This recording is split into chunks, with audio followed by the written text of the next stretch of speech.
There we go. Oh, the broadcast is live. Yeah. I have a second window open. I'm waiting for it to show up on my side. There we go. I can see us now. There we go. That's better. If there's someone in the chat, can you say something to know we can hear you? If there's a lurker down there. It says there's two waiting, so there should be someone besides me.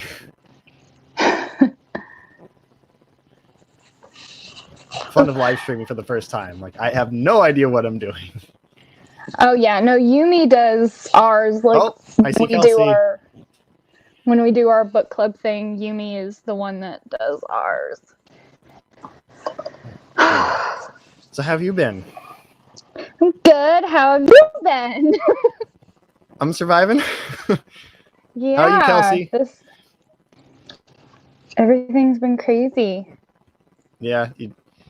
So you're used to staying home a lot of the time because you work at home, right? Yeah. So I haven't left home Sunday, which isn't unusual. You know, like Monday through Friday, we really don't go very many places. Jeremy goes to work, and I stay here. And sometimes we'll go somewhere like to get food or something, but normally Monday through Friday I'm home, but Saturday and Sunday I'm usually not home. So tomorrow's where the pain starts for you, basically. Yeah. Well, and I didn't go anywhere last weekend either, because we, as soon as we heard that things were getting, as soon as we were told, you should start doing the distancing thing if you was somebody high risk, that's what we did, because my mom. Yeah. So we've been doing this for longer than some people have been doing this. I'm like, I don't like it. I had a doctor's appointment yesterday, so I haven't been doing it. Oh gosh, they still had your appointment here. All the doctors. I was waiting for them to call me and tell me it was canceled, but yeah, it's just a routine checkup with my endocrinologist. But he had gloves and he had a mask on, but yeah, went pretty well, so I was happy. Well, that's different though. That's like a specialist, right? Maybe that is why. Yeah, that's small probably office. Why. It was like me and there was like 3 other people waiting for appointments, so it wasn't like a general physician's appointment. Yeah, no, that's different. They're shutting down anything you're supposed to call first. Like they'll still, I think they're like prescribing medicine over the phone stuff. Like it's crazy. And they canceled my dentist appointment, and I can see that because I think it spreads from fluids. So get your hands all in your mouth. Someone's fingers in my mouth. Yeah. Hi, Nox. Sorry, I'm talking to people in the chat. I have to keep going back and forth to the chat. I'm on my phone, so I can't see our faces in the chat at the same time. That's why my fingers, on desktop it's really nice. I can see it over here. So. Oh yeah, no, I'm on my phone in the living room. And it just fell over. Come here. I was gonna say, you all right over there? Looks like we got more trouble. You froze. Hi, Rachel. Hi. Okay, there it goes. Whoa. Apparently I can't keep both of you on the stream. Come back, Allie. Allie, where'd you go? Finally wrangle the kids to bed, Rachel? No. I mean, one of them, yes, but the other one... For everyone in the chat, Rachel texted us. She's like, I might be late. The kids don't want to go to bed. They still don't want to go. They never want to go to bed. They're morally opposed. Morally opposed, huh? Ellie. Okay. Hey. Okay. It booted me off. Rachel. Hi. So hopefully it doesn't kick me off next. Yeah. I don't even know how that would work if I disconnect. Would you guys keep streaming on my channel?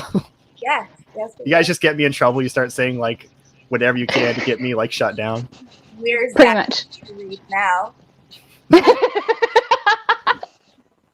Did the kids go to bed? A headphone mic on, Rachel? Just because you're a little quiet. Am I? No, I don't. Okay.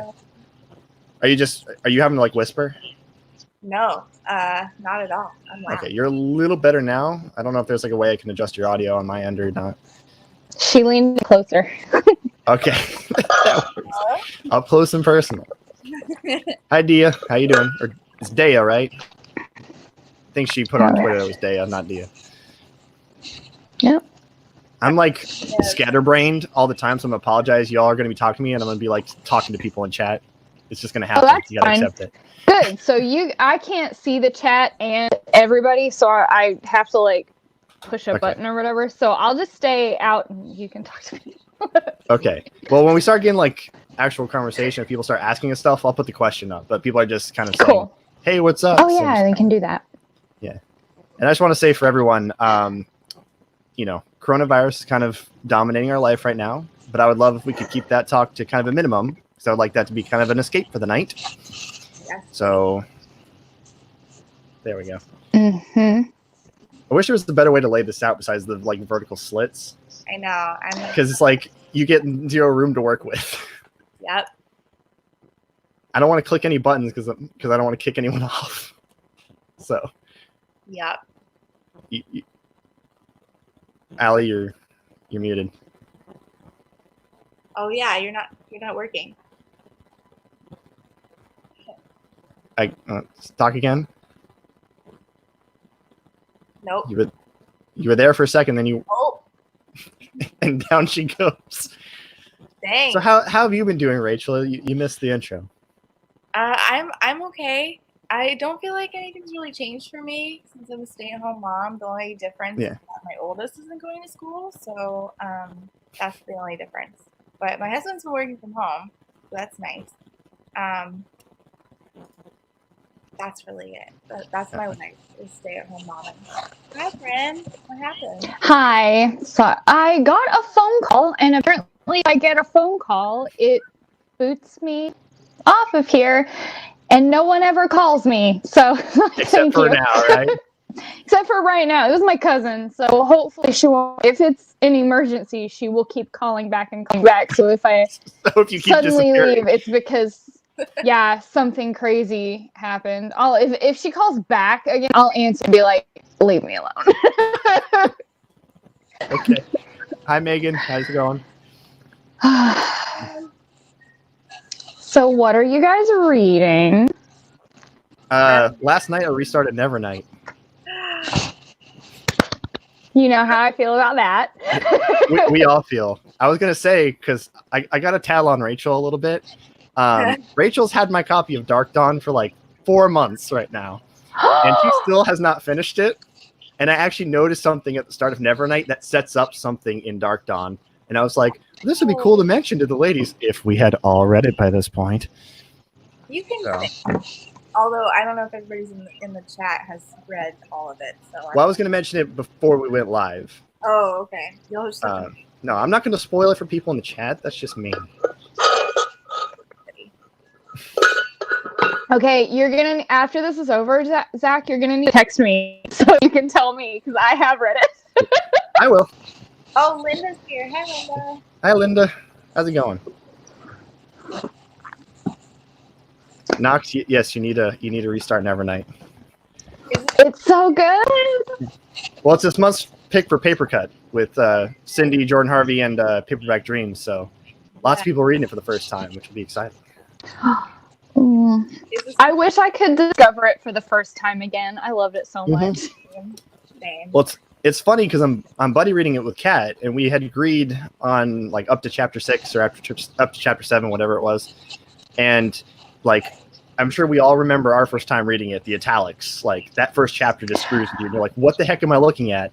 So she texted me, like I was almost done with the chunk, and she goes, hey, this is going to take me a little while. Yeah. So it's like, and it was a different format, like for sure, but I love it so much. Well, I told her, because I think she got like up to chapter 2. I was like, after the first 2 chapters, it gets much more clear because it stops repeating. Because that first chapter, the italics and the present is so similar. You're like, what? Yeah. The first time I read it, it took me the first 100 pages to be like, okay, now I'm in. Like, I almost DNF'd it before the first 100 pages. Oh, really? And then it became like my favorite series. Yeah, I think it took me like a good 50 pages to get in. No, it took me the first 100. I was like, why is this thing? And then I got past a certain point. I so many people say that when they hate the footnotes, and I just did not have that problem. But I love the footnotes. I'm now struggling with the last book, and that's why I haven't been. Yeah. I love the Here's the thing footnotes. They're so funny. Maddie, the book pusher, was like, send me reactions, so like I couldn't quit. Maddie would not let me do that. But just gonna highlight some of the chat real quick.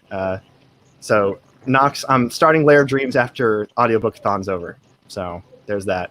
That's the Diviner sequel, if you didn't know, Allie.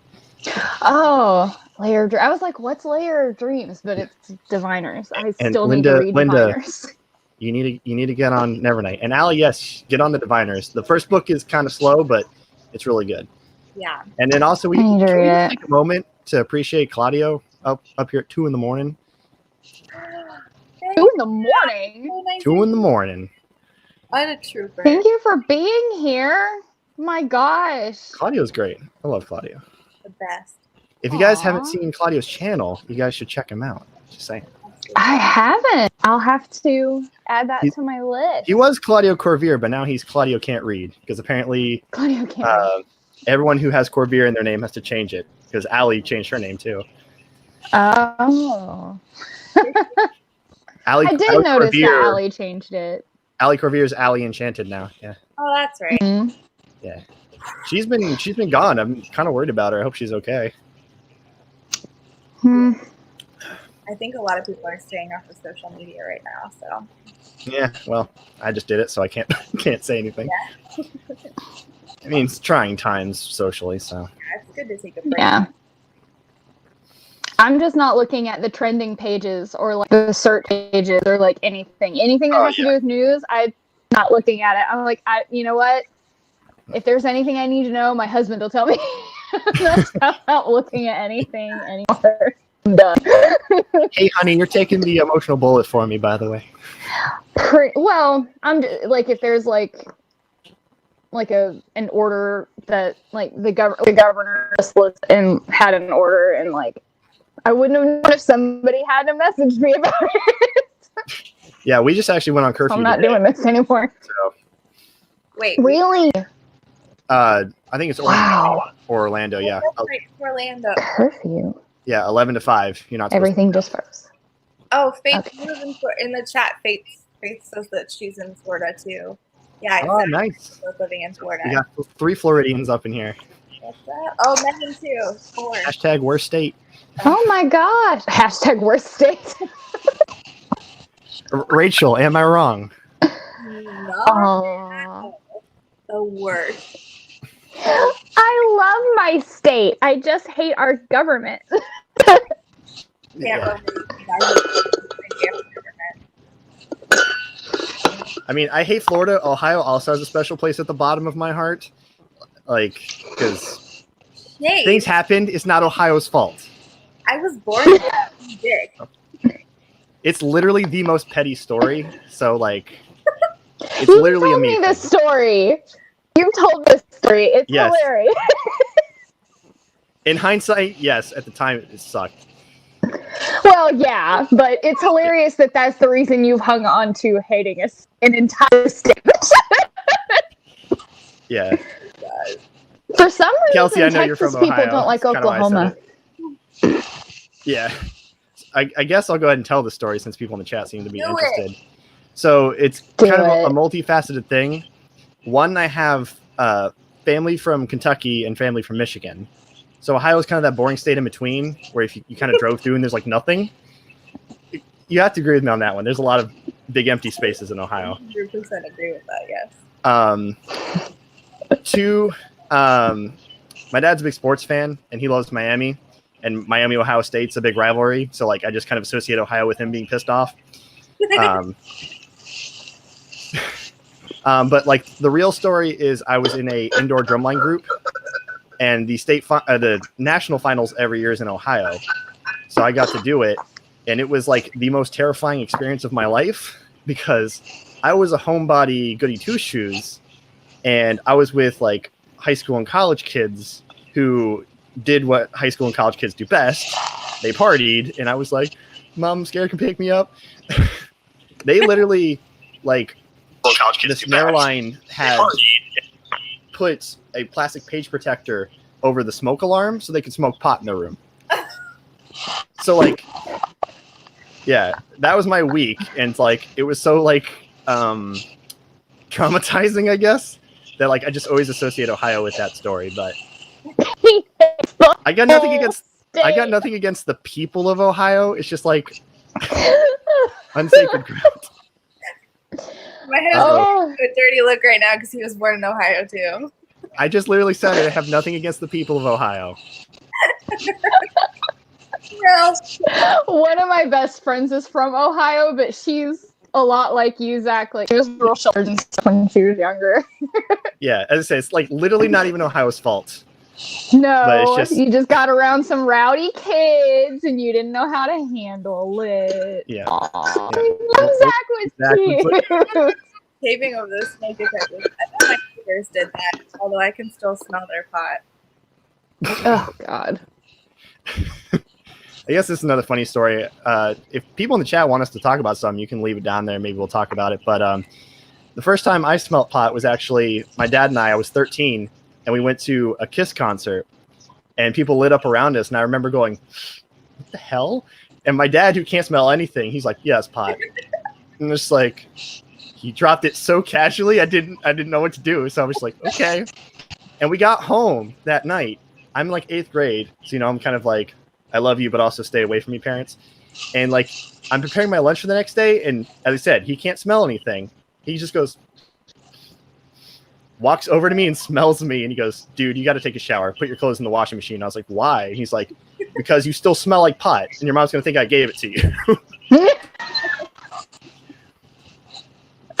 So that's how I found out what pot smells like. I don't even know. I have friends and family all do that and all stink. Okay. So. I was waiting for you to be like, I don't know what pot smells like. It like skunks, basically. The only kind that I've ever smelled basically the same as skunk. Like it's like I can't tell the difference between. I couldn't hear you, Rachel. Yeah, say that again, Rachel. It just stinks, and I'm not against it. Like, I'm very for it, but it stinks. Ugh. That's the only good thing about Texas is I hate 99% of their conservative views, except for that still being illegal. I'm fine with that because I hate it. I put this comment up from Nox. Nox, I was a theater kid from 6th grade to 9th grade. So when people actually started smoking pot is when I dipped out. I went to band. Oh, okay. Yeah. You went to band? Our band kids were wild. I dropped out of band because our bands were too wild, and the teacher was. What did you play? A pervert. I played flute. Okay. Oh yeah. No, eventually, our band teacher got arrested for a student and him having an inappropriate relationship. Of course. I cannot confirm or deny it, but supposedly the band teacher that was there when I was in high school got fired because the kid was on a field trip and he dropped acid. Yeah, our ag teacher. And I know the kid too. I totally believe it. That's the best part. Our ag teacher got fired one year because he bought some of the some of the sophomores. He bought them beer and they all drank beer together on a field trip. And of course, 15 and 16-year-old boys are gonna go tell everybody. And I was gonna say they're the best secret keepers, Exactly. Oh, yeah. Any good school stories, Rachel? None that she wants to tell on the internet. I was gonna say she has good ones, but they all involve her, so she can't say it. Yeah, no, not that I want to say on the internet. Were me and Zach the only two? I can tell a second story though. This was actually in middle school. Someone brought vodka and gave like 30 kids at their lunch table vodka, and they were pouring it in Gatorade. And when they got caught, one girl's mom tried to get her suspension undone, saying she didn't know what it was. She thought they were putting water in there. And now that I'm an adult and I've tried alcohol, there is no way you thought that was water. Oh, vodka's so gross. Oh, I've tried That's it so funny. exactly one time. alcohol. So. One of my I have college stories. I don't have high school I stories. have no because, college stories. I didn't talk to anyone, and I didn't do anything in college. Oh, I have college stories. Probably shouldn't tell them on the internet. I was gonna but I say, I'm could. like, any that you are comfortable telling. There was one time. That is fucking funny though. Sorry.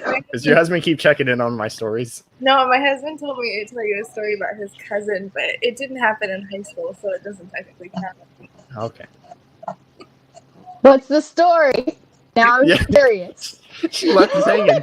Cool. So I guess it still counts. Yes. Okay. All right. So his cousin, who shall remain nameless,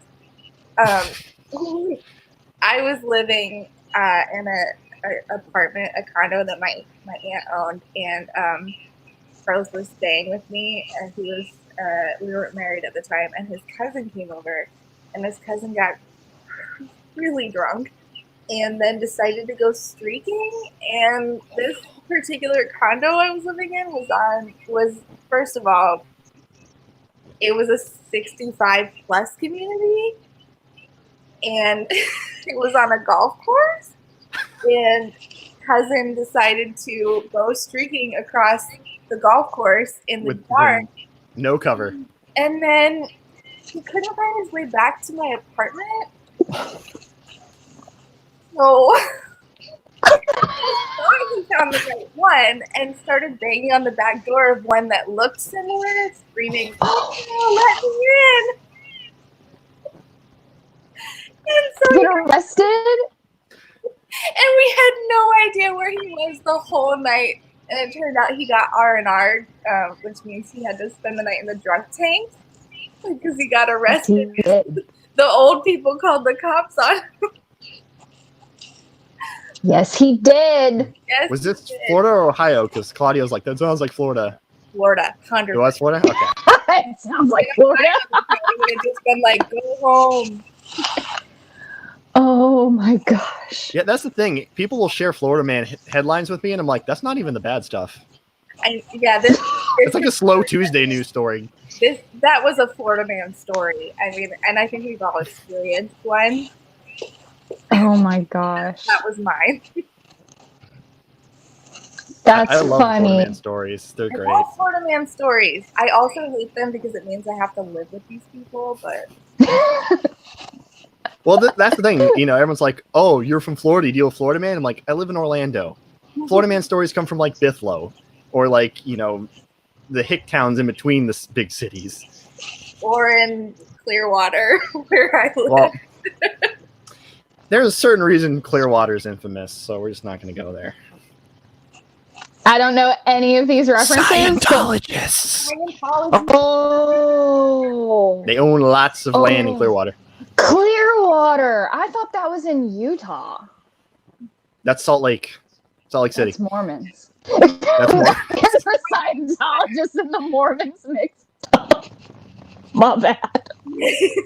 Mormons are not Scientologists, guys. They're very different. No. My bad, guys. Sorry. Yeah, the Scientologists would come onto my college campus, and they like had a bunch of like they were trying to sell their book, and they're just like, "Can you not?"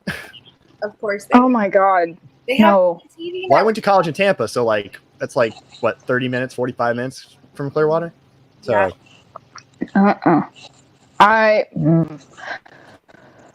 That's why I won't watch Tom Cruise movies. Zephyr Hills. Yep, Yeah. That's a good infamous one. Yeah, Zephyr Hills. I don't live too far from Zephyr Hills. Oh, really? Yeah. My sister lives in Seminole, and she's always saying, yeah, technically... It's Clearwater Revival. You want to know the funny thing about them? They weren't from the South or from the like those kind of regions where like their music's about. They were from California. That's weird. I didn't know that. John Fogerty was stationed over here when he was in the Air Force, and he kind of drew inspiration from the people he met. It's Clearwater Revival. So like, are Florida people like? Do y'all have like the kind of redneck that we have? You're gonna have to define what your kind of redneck is, because it's just redneck to us. Yeah, that's a good point. I don't know. I guess I associate like Florida with like more like hillbilly swamp people. Yeah. It's probably a really terrible like generalization. But, you know, we have hillbillies here, but we're mostly just like country rednecks. Well, yeah. Florida's weird because you have the big cities, which are a lot of Puerto Ricans and people who move down from up north, and then in between those cities, you get the rednecks.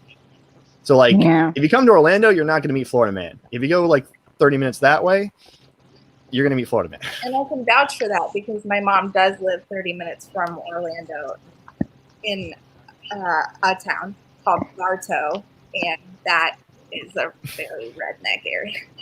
Yes. Oh my gosh. I my love town is Megan's like, the panhandle's flooded with them. I'm not even offended. That's the thing. Florida people, like, we're not going to not deny this stuff. You're not going to deny that your state's a mess. Yeah. I've never Most people met that like Florida anybody from moved Florida here. that's proud of being from Florida. People who are born in Florida don't like it. People who move to Florida like it because you don't have to shovel snow. True. That's literally the only good thing I hear about Florida. Well, at least there's no snow to shovel.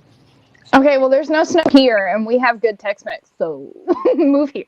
That's a valid point. I mean, there's people that love Disney. If you love Disney, I sort of get it. But like, you can also just go to California. I was about to say, it just doesn't seem worth it. just doesn't seem worth it. I'm trying to escape, so like, I don't know, like, you see, like, you're like trying to like dance around it. Like, I don't see the point here living here either. Yeah. Rachel, you're trying to go back to escape Japan, to right? Texas. Yeah, we would love to go back to that. That's like our. Is that where your husband was stationed? Yeah, we were there I was there for 2 years, and I want to go back. If you move to Japan, I'm so coming to visit. That would be awesome. That only makes me want to move there more. I'll come visit you anyway, like wherever you are, but still, definitely Japan. Oh my gosh. Jason Mendoza in the chat. Somebody brought up Jason Mendoza from The Good Place. That is exactly how Florida people are, who are like in college, very dude bro people. I know a lot of Jason Mendozas. Also love those so much. The best. The best. Oh my gosh. I'm gonna have to watch that show just so I can get a good sense of Florida people. Really funny. Faith, this is basically, I'm not a fan of Disney, but I do like Cocoa Beach, but that's because that's where my great-grandparents lived when I was a little kid. But yeah, born and raised, not really a fan of Disney. First time I ever saw the ocean, I was 15, and I was in Florida because my aunt lives in southern Alabama, so we drove like an hour to Florida, and I can't remember, I think it was Brayton Beach, something like that. And it had been white near sand. Pensacola. Yeah. That's all I know. And I think the beach got like messed up during a hurricane, but it was super pretty. I just hate the beach. Yeah. Cheyenne said in the chat, "My God, you're so Southern, Allie." Let's refrain from roasting Allie, please. Nice things in my chat. No. Oh, she's not gonna stop. But she's always like messing with me about it. But she's like, but I love it. So I recorded my mom talking, so that I could prove to Cheyenne and Yumi that my mom was worse than I am. Yeah, your accent's not that thick. Like I lived in Kentucky. Like, trust me, guys, her accent is not that thick. It's Everyone at not home. to y'all, but to somebody from Maine, it's thick. Doesn't Maine have like its own accent? Yeah, absolutely. I don't know if that's it. I think that's more Minnesota. My cousin married a girl from Minnesota, so like listening. Her accent isn't as it was when she first moved here, but we went to there's a city close to us called West, and it has like this big, huge public pool, and like people go from all over to go west, go to the pool. So me and her and my cousins and we all went one summer, and he was about to jump off the high dive, and she just started screaming, "No, don't jump! There's poo in the pool! There's poo in the pool!" Because she watched this little kid take a dump right there in the deep end. So she, "Don't jump! Don't jump!" I bet you that kid was originally from Florida, though. Right. Megan asked this a while ago, but I'll answer it. Well, depending on my financial aid situation, my next stop is probably Texas. But I've always thought it'd be nice to live in Indiana. When I lived in Kentucky, we spent a lot of time in Indiana, and I really liked it there. So, Colorado. Rocky Mountain High, Colorado. I love me some John Denver. Nowhere. Sorry, I had to sing. Mine's nowhere. I will never leave Texas. I love it Well, here. Texas is big enough to be like 4 states. You can just be like a different part of Texas.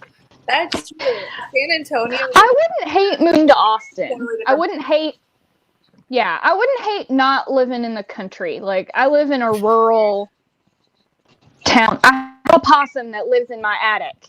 That's where I live. Like, he's up there right now. I've been hearing him. So, I would like to live somewhere where possums didn't live in people's attics. Or It's funny to me. them in their backyards. And come to Florida. Yeah, I say it's funny to me y'all because got like well, we got snakes too. we got alligators. Good old alligators. We do too. We have alligators. Really? Yeah. Well, yeah. East Texas, our border is with Louisiana, so. The only time my Louisiana. station in Mississippi, and Start again, Rachel. I didn't hear the start of that. Let me break up. Sorry. So my husband used to be stationed in Mississippi, and I used to be like really prejudiced those particular states, Mississippi, Alabama. And so I used to make fun of everything. And when I went to Mississippi for like the first time, we went to the ocean, and there was a fucking gator in the ocean that is salt water. Gators don't live in salt water. And I'm like, what is this fucking messed up state that has backwards ass gators? I want my normal Florida gators. I'm going. Normal Florida gators. Allie, Nox has a very important question. Have you named the possum? Cheyenne named him. He's Sir Coxworth. Cheyenne did name him. Not even gonna ask. I don't know. That's what she called him one day, and that's what he has remained. That's his name. We don't want him up there because he makes a lot of noise, and he probably pees and stuff up there. But we also haven't seen a snake in our yard in almost 3 years since he started coming around. Snake, possum, copperhead, possum, rattlesnake. Oh yeah, you guys got. Yeah. I've only seen like black snakes around here, so. Yeah. Oh no! We had somebody in our neighborhood. I think it was last summer. Found a 6-foot diamondback rattlesnake in their backyard. Nope. We have tarantulas. That's fine. Uh-huh. And we have cougars down here. Do we get those here, Zach? I know we have panthers. There's Florida panthers. As if you're like the primary authority on wildlife. Well, let's be honest. It just depends on what news stories you hear because we have so many. But I know we have panthers down south. Yeah. Mm-hmm. Yep, we do. That's the thing about Florida. Like, it's so long. There's like so many different things on different parts of the state. Because we're not like a big state. We're like, I think, exactly in the middle almost, but we're very elongated. Very long. Allie Cheyenne says, I will not be taking any questions at this time about the possum. About the possum name. I wasn't asking. I didn't even ask her where she came up with that. I just said, okay, that's his name. First I called him that, my husband was like, where did it? And I was like, Cheyenne did it. I didn't. Cheyenne did it. I don't know. If Cheyenne jumped off a bridge.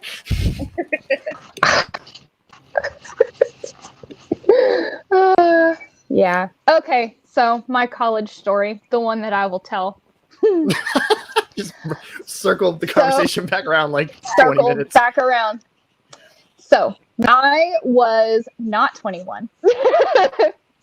That's a great start to the story. I didn't go to the hospital when this happened. So I had, I know this should have ended in the hospital and it didn't. You're making me worried very quickly. Yeah, well, my friend lived in a loft above a barn out in the middle of nowhere.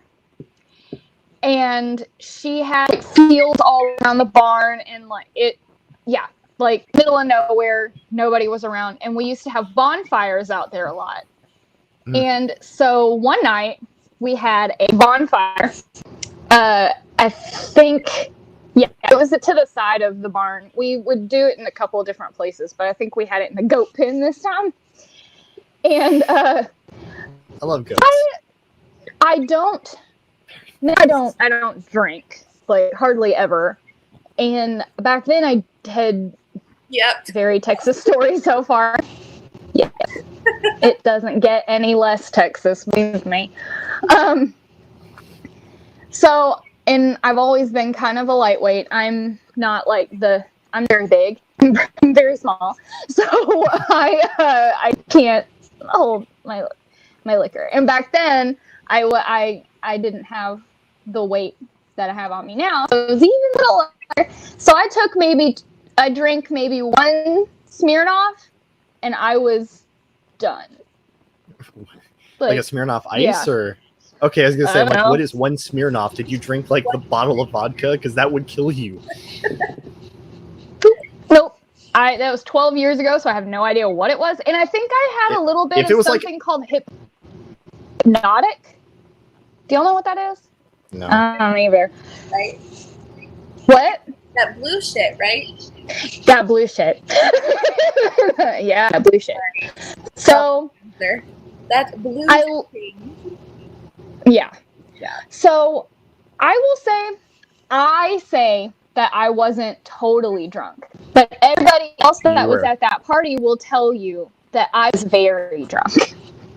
I believe. And I had to go to the bathroom.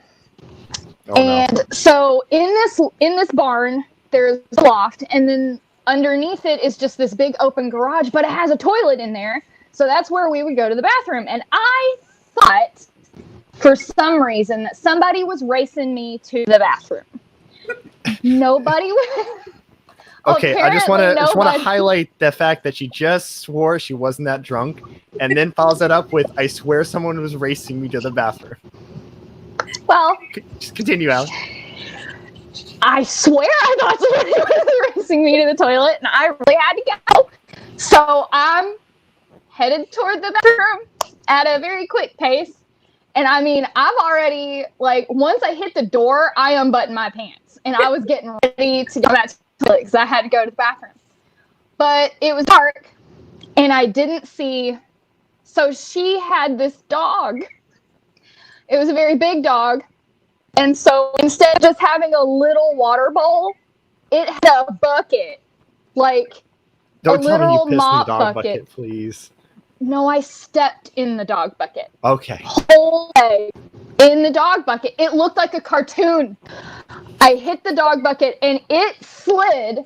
No. And I went with it. My body went with it. And I hit a cabinet with my leg. Oh, and that hurt bad enough that I thought I broke my leg. But then I bounced off that and I went face first, this whole side of face, into her washing machine. Oh. And I hit it so hard that my head bounced off and then hit it again. And then I hit the concrete floor. Oh. And then I hit the concrete floor. mind you, my pants were around my ankles by that time. And all of my friends hear this and they come running in, including all of the boys. And I'm laying there, spread eagle on my back, pants down, just like, I think I died. Like, I blacked out. It was so bad. It hurt so bad. So they got me up. The girls helped me actually go to the bathroom. And they got me like back outside, and I like my leg had already started to bruise, and I had that happened in September, and I still had the bruise at Christmas, and my face was swollen and all jacked up, and I had a concussion, but I was 19, so they didn't want to take me to the hospital. So boy. I just got like nursed over the night, and then when I went home the next day, my dad took one look at me and was like, "What in the hell happened to you?" And I was like, "Nothing." And he was like, "How drunk did you get?" I was like, "I wasn't drunk." He knew. And then the Monday, I had to go back to school, and I had to go back to class or whatever, and my biology teacher was like, "What happened to you?" And the only thing I could think to say was, "You should see the other guy." I had a big black guy. I looked like I'd gotten into a fight. That's the kind of story you walk in and your friends go, "Bro, we thought you died." They did know. They were not, like, they couldn't believe I wasn't bleeding like, everywhere. It was bad.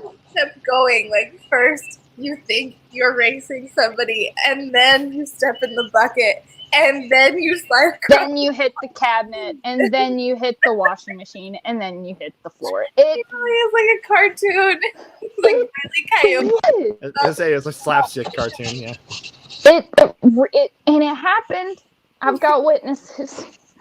And they love to tell that story, and now I've told the internet hello. We appreciate you laying it all out there for the video. It was so bad. I noticed Hallie this got too. more southern Ashley to me. Yeah, I noticed that. I think you know what I think is what it is like, I think even if you're not doing it on purpose, you're like trying to hide the accent, and then like as you tell the story, you get more emotional and like you can't hold it back anymore. That's let it go, Allie. Y'all were like, we don't judge here. When you were like, her accent's not that thick, I was like, that's because I'm trying to enunciate my words. If you get me like right before bed, like I'm really tired, I sound like Blake Shelton on crack. Like it's bad. Well, like I said, I lived in Kentucky. I had an English teacher that would say, "All right, y'all need to listen about proper grammar," and you're like, "Okay." But we ain't got none. Yeah. A southern story to make you feel better, Allie. First of all, I'm going to say, agree with Andy. Very brave to tell a story. But, hi, Andy, by the way. But when we lived in Kentucky, there was a Chinese buffet in town. And it was run by Chinese people, but they spoke with like an accent, like an Asian accent, but they spoke Southern dialect. So, like, we sit down in this restaurant for the first time. "How y'all doing, die?" And we were just like, "Ooh." And it was like one of those things where it's like, you cannot laugh at that. So you're just like, "We're good." And like, hold it in till you get to the car. Cause it's like, what a combination. Like, no one could have prepared me for this. And they were the nicest people. So like I said, you didn't want to laugh at them. Cause like, they just wanted to fit in. Yeah. They're learning English where they are. Like that's what I said. Yeah. English, I was like, they are. It was just so weird to hear like that combination of accent and dialect. So like people ask me like, "What was Kentucky like?" That's like one of my first stories I tell. There's a small. Okay, so I live in a small town, but there's an even smaller town close by, like 30 minutes away or something. Mm-hmm. And this couple from South Korea immigrated here and ended up in this tiny town. And they bought a gas station and turned it into an Asian fusion restaurant. And they sell the best sushi I've ever had. You want to take me? Yeah. That's exactly where I want to take you. Rachel's like, I'm getting in the car. Hold on. We talked about. I told her, I was like, I know just the place I wanted to take you because they do sushi. They used to do Korean food too, but they don't sell that as much. I think our family is one of the only families that like the bulgogi and the kimchi, so they don't do it anymore. But it was so good. I like sushi, but like I'm such like a boring eater. I'm like, give me fish and rice. It's like the sushi I like. Like all them healthy veggies. Get them out of here. That and I can't eat soy sauce anymore most of the time. Oh, the sodium content? Because I'm gluten intolerant. Oh, there's gluten in soy sauce? Yes. Yes. There's gluten in a lot of things. Tomato soup. I can't eat Campbell's tomato soup. Crazy. That sucks. Yeah. It's honestly like I'm just so used to it anymore. Like it not even hurt. Yeah. Like when I eat out, I have to go to like I know I can eat at Chick-fil-A. Chick-fil-A is really good. And I think there's a second one, but I can't think of what it is anymore. Oh no. It was like I could have McDonald's fries for a time, but then they started doing the donuts and they fry it in that oil. So I can't eat that anymore. Oh, so you can't eat that anymore. Oh my gosh. Yeah, I can't eat stuff that's fried in the same oil as stuff that's breaded. So, wow. Do you have an allergy or or you have celiac? I have celiac disease, yeah. Jeremy's uncle has celiac and he did not know. And he just started losing like a ton of weight, got really, really sick. And then they finally figured out like it was celiac disease. So his aunt has gotten real creative with cooking. Yeah, you have to. I found because of my 1 year blood work after I got diagnosed with diabetes, I had some sort of marker for it in my blood work. But actually when I started eating gluten-free is when I thinned out and slimmed down and like started actually gaining muscle. Yeah. So that's good for me. Silver linings, I suppose. Yeah. What's up, Iggy? I don't know what tamari is. My husband messaged me and said, "Is this even about books? About this thing?" Oh no. No. I mean, it can be. Yeah. It can be, but it's about human interaction. Yeah, it's about social interaction. But I guess for everyone in the chat, I want to tell the origin story of this call. Allie has a book club. It is Traveling Sisters Book Club. Yes. The Sisterhood of the Traveling Book Club. Thank you. And they did Ninth House, and Rachel and I were the only ones in the chat for the live show, and it was me, Rachel, and Allie sitting there going, "This book was like not it, Chief," and then you, me, and Cheyenne like, "No, it was really good." And we're like, I mean, I guess if you like references to things in New England and Yale, then yeah, but I like a little fantasy and fun, and I can't find it. It had its okay points. I'm going to read book 2. I'm going to fight all of you. Go ahead and fight me, Cheyenne. I'm ready. I am going to vicariously read book 2 through you. So yeah, I'll read it so you don't have to. And I'll tell you everything. I'm literally Megan, at this point. I hope you liked it more than us. Oh, Megan. Yeah, I really do hope you liked it. Yumi and Cheyenne loved it. They really, really enjoyed it. And I wanted to so bad. Same. I wanted to so bad. Yeah. Like, I went into it thinking, this is my jam. And then I was like, this is not my jam. And I was very sad. Because I really loved Six of Crows, and I enjoyed Shadow and Bone, Six of Crows, way more, but I thought I would like Ninth House, and it didn't. I loved the Grisha trilogy. I loved the Six of Crows duology. I haven't read King of Scars yet, but maybe for high fantasy, maybe like that is just my speed, and this dark academia thing is not really my thing, maybe. And that's okay. That's a good thing to know. Yeah. But I still want to know what happens to Darlington, so I'm still going to read book 2. Text me and tell me that. That's really all I need to know. I can like not read 200 pages of Lee Bardugo telling a description of every single brick in Yale. True.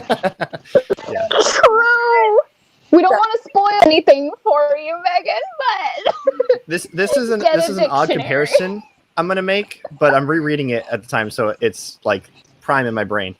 It's kind of like Ready Player One for people that love Ivy League and academia. It's Yale reference, Dante reference, Yale reference, mythology reference. But like, if you don't like those things, you're like, okay, but like, something gonna happen? It's like the same thing with Ready Player One. If you don't love 80s pop culture, you are going to hate that book. But if you're like me and you love that crap, then you're like, this is so good, even though I hate myself for loving this because it is garbage. I was born in the 80s. I hate almost everything 80s except for me.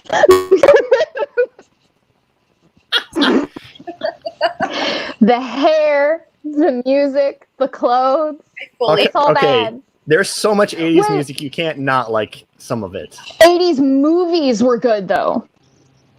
The 80s brought and a lot us of the best Breakfast music Club. came from the movies, though. This is How can false. you say you don't like them? That's not a true thing you're saying. What? It's not a true, Power of not Love. a true thing you're saying. Power of Love, the St. Elmo's Fire theme song. Pretty much the whole Back to the Future soundtrack, really. Oh my gosh, Back to the Future. I was just going to say, you love 80s movies. Back to the Future is like the best. Quality. That was my parents' first date. Oh, Back to the Future. Aww. And guess That's who was the one that cute. bought it on DVD because the two fools didn't own it? Oh my gosh. Aw, good son. Good son. I was like, I want to watch it. And they're like, we don't own it. I'm like, you don't own your first date movie? They're like, no. Jeremy and I don't own our first date movie because our first date movie were bad. We hated it. Well, do you own the first movie you saw with your husband that you like? Yes. There you go. Cloud Atlas. I have not seen Cloud Atlas. Isn't that Tom Hanks movie that no one understood what the fuck is happening? Yes, we loved it. Sorry, am I allowed to swear? Is that a thing I'm allowed to do? I forgot to ask. If you're what? If I can swear, can I say the F word a lot? Yeah. Okay, cool. Yeah. For anyone in the chat, this is an uncensored thing. I just haven't started chat. I just haven't broke yet. Great. Thanks. Great, thanks. Nox has got the right music idea. and movies are great. You are half right. I agree. You are half correct. 100% right. She's 100%. My husband loves 80s music. He likes Cyndi Lauper. He made me... Fuck, Rachel, no swearing. He played Time After Time at our wedding. Okay, see, I love that song. such a That's good a great song. I hate it. Does anybody I hate it so much. Rec? What? Yes. Okay, so in that episode of Parks and Rec where all of them start singing Time After Time, the three, April, Donna, and Anne. Was Yeah. that like a really late episode? Because I didn't watch the last 2 seasons, I think. No, oh, Zach. Why? Because season 6 started to Best get... show ever. I've seen the first 5 seasons. Calm yourselves. You have to finish it. I haven't watched it so long. It's I think, you know what it was? Is I was watching it a lot senior year of high school, and then I think I got busy, so I just started... God, we rewatch that all the time. That in The Office, we rewatch it all the time. same. Andy, I don't know how you watch my channel if you Oh, my sit Christian here with years your to be Christian years. assaulted. Rari. I'm so excited, though. Speaking of 80s music, they announced Genesis is going to tour again, and I'm just like dying for the American tour announcement because I love Genesis. Genesis. Is that, what's his name? Collins? Phil Collins? Phil Collins, band? yes. I It like actually started with his Peter stuff from Gabriel, the though. Tarzan movie. Yes, okay. He did the Brother Bear soundtrack too, and like no one remembers that movie. I love Brother. I never watched Brother Bear. I think that's one of those movies that came out when I was like 5, 6. So it was like the perfect when I just started remembering movies I would watch. So that's like a really nostalgic movie for me. I haven't seen it in years, so I don't know if it holds up. When you were 5 or 6, I think I was 16. It's almost like we're different ages, Allie. I think I'm like, yeah, because that's why yeah. I remember that's why I never watched it, because I had kind of moved away from the Goonies. Sorry. How did we forget about the Goonies? The Goonies. Goonies never die. I can't believe we skipped over the Goonies and went straight to Back to the Future when we should have talked about. Yeah, no, the Goonies is the best. We didn't go over like every great '80s movies because we haven't talked about The Breakfast Club yet either. Okay, but the I Goonies said The Breakfast Club. are the best. I did. Did you? Oh, okay. I said Breakfast Club. I missed it. I'm sorry. Don't yell at me, please. I'm sensitive. Breakfast Club. It's His great. Christian years, Allie. But the Goonies is the best. Yes, the Goonies. Oh my gosh. Yeah, Brother so it would've Bear been came five. out in 2003. So yeah, so I it would've been was five. okay. And Oh, probably was- never watched it. Was Clue an '80s movie? I love that movie. It was. I think it was. I like Clue. I watched it for the first time not long ago. What'd you say, Rachel? I forgot all about that movie. I didn't realize it was an '80s. Tim Curry. Yeah. He is.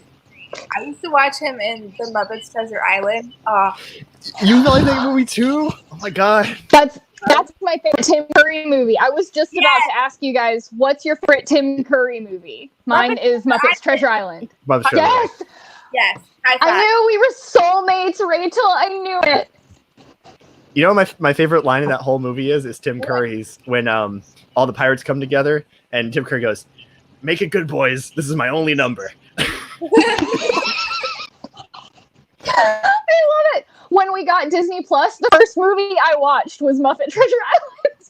I did not know it was on there until you just said that just now, and I'm so excited. Oh my god. She knows what she's doing I've watched tomorrow it now. 3 times. I watched it 3 times. That's cool, Nox. My mom is kind of named you after 16 Candles. I like 16 Candles. I own 1985. Clue. It's from 1985. Good year. Ah, I do not know what this is, so hopefully you two do. Little Monsters. Yep. Little Monsters used to scare the crap out of my husband. He had nightmares after he watched that one. And You've never seen it? no. Oh man, it's good. Super good. I haven't seen any of the movies that we've talked about. Not even The Breakfast Club? Okay, Rachel, sounds like you need to have a movie marathon with your husband. Bruh. So good. Huh? Okay. Before we Okay, got Andy, married, I love The Shining, but it is not an '80s movie. It just happened to come out in 1980. Like, we know what we mean by '80s movies. We're not ageist, Faith. No need to feel old. I was born in '88, so I'm not too far behind you. Yeah, no, but before we got married, or before I met him, not before we got married, I had never. Yes, Ferris Bueller's Day Off. Yes. How did they forget? Yeah, it's true. Sorry, I love it. but I'd never seen Back to the Future. I had never seen the Goonies. There are a couple of other ones that I had just never seen until Jeremy and I started dating, and he made me watch like all the things that I had never seen before. Well, we're forgetting, of course, the actual best '80s movies, which is the original Ghostbusters. Oh, the Ghostbusters. I'd never seen those until I started dating him, and his. Actually, I hadn't seen the original Ghostbusters till last year. Oh, I love this thing, Kelsey. Yes. Yes. Dirty Dancing. Yes. I've never seen Footloose, and I've never seen Heathers. Either. That's a really good. Or She's Having a Baby. I've seen Dirty Dancing though. Dirty Dancing is a really good example of a great movie with shit 80s music in it. If I have to listen to She's Like the Wind one more time. I had the time of my life. If I never hear that song again, it's still too soon. I hate it. My ears, they bleed. They'll bleed. Yeah. Still haven't watched Ghostbusters either. Why? What It's is wrong? good. It's a little kitschy, but it's good. It's funny. It's Gremlins is amazing. I love Gremlins. Gremlins! Never. There's Gremlins! I loved Gremlins. Labyrinth. I've seen clips of Labyrinth. I have not watched it all the way through though. Same. But Okay. I need to because David Bowie. Yeah, same. Our theater does throwback night, and we went to Mine see too. Labyrinth, and we took my friend Yvonne, who had never seen it. She could not concentrate on it because of how tight David Bowie's pants are. And she was like, all I'm seeing is that bulge, and it's just distracting me from the rest of the movie. I just want to say, Faith, this is a popular theory. I kind of believe that's BS. Kubrick was a crazy man, but he wasn't that crazy. So The moon landing was a hoax. yeah, this is from a documentary where they just explain fan theories about The Shining, and they're all like crackpot theories. Besides like the first two, like it's one of those documentaries you watch and just you feel the brain cells start dying off as these people start talking. But we need to talk about the real question, and Allie has to go first. Okay, well, I do have a favorite 80s song, and it's funny because I hated it. And it became a joke because I hated it so much. And my husband would play it all the time, and then my cousins got into it, and everybody just made me listen to it so many times, and then Weezer covered it, and now I love it. It's Africa by Toto.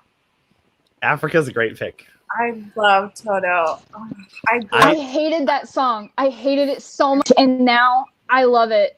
I went to my cousin's house in Austin, and he was like, hey, I have something for you in the closet. And I opened it up. It's a shirt that has the continent of Africa on it, and it says "Bless the Rains" on it. And it's my favorite shirt now.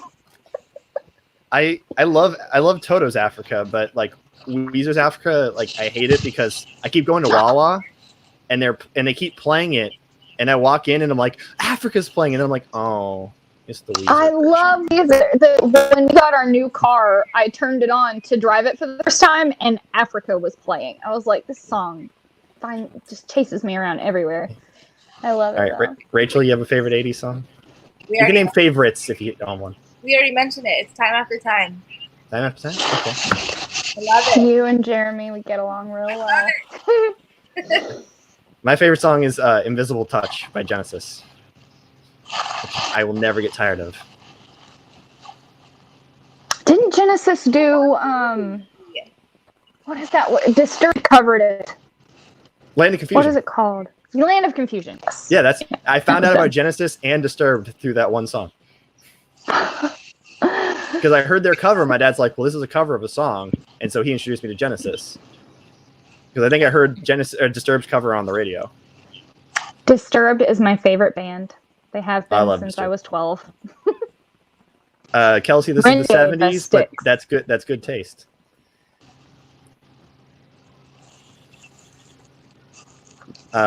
You still haven't been to see Disturbed live, have you, Allie? Nope. Next time they come around to Texas, you need to get your butt there because they are incredible.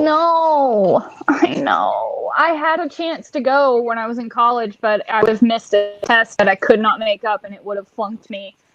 I had to choose between passing a class or going to see Disturbed, and boy, was it close. You can retake a class. You can't relive a concert. I know. And then they like stopped touring for a while, and I was like, oh, is that when they took the hiatus? Yes. Yeah. No, it wasn't. It was a while after that, but like it was still the only. I was terrified. It was the only chance I was ever gonna have. And Andy, Billy Joel is my favorite artist of all time, and that song was in the '80s. I don't know about Tiffany, but was it Tiffany who was a voice in the Jetson movie? Music because I love Rod Stewart.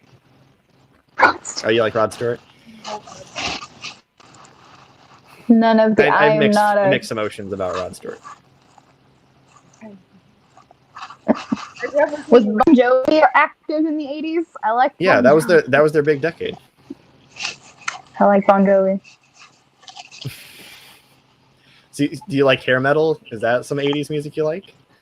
No, not typically. I like Bon Jovi's music from the 90s and early 2000s. I saw Disturbed and it made. They're so amazing. David Draymond is a genius. I love him. I saw Bon Jovi live once, and oh really? Yeah, it was a long time ago. And of all people that opened for Bon Jovi, it was the All American Rejects. What? Yes. Oh my god, I love All American Rejects. They're great. I know, and me too. Like, oh, I love this band. And they were playing Paper Heart, which is like, I love that song. And I'm like, well, this is gonna be the shit. And I'm like, oh, Bon Jovi's cool too, I guess. But All American Rejects, yes. Cheyenne, hope your doctor's appointment goes well, and I look forward to finding you. I'll text you when I get up. What time is your appointment, Cheyenne? She might like just click off, but I'll message her. Yeah. Boingo boingo, that's a deep cut, Nox. She knows her stuff. I don't even know what that is. I don't even know what an oingo boingo is. I have no idea. The appointment's at 8. Okay. All right. So I'll text you when I get up. Yeah. I'm really good friends with the guy that runs the local record shop, so like I know a lot about like 80s music because that's like his area of expertise. So like that's why I've heard of Oingo Boingo is because of him. How's he doing?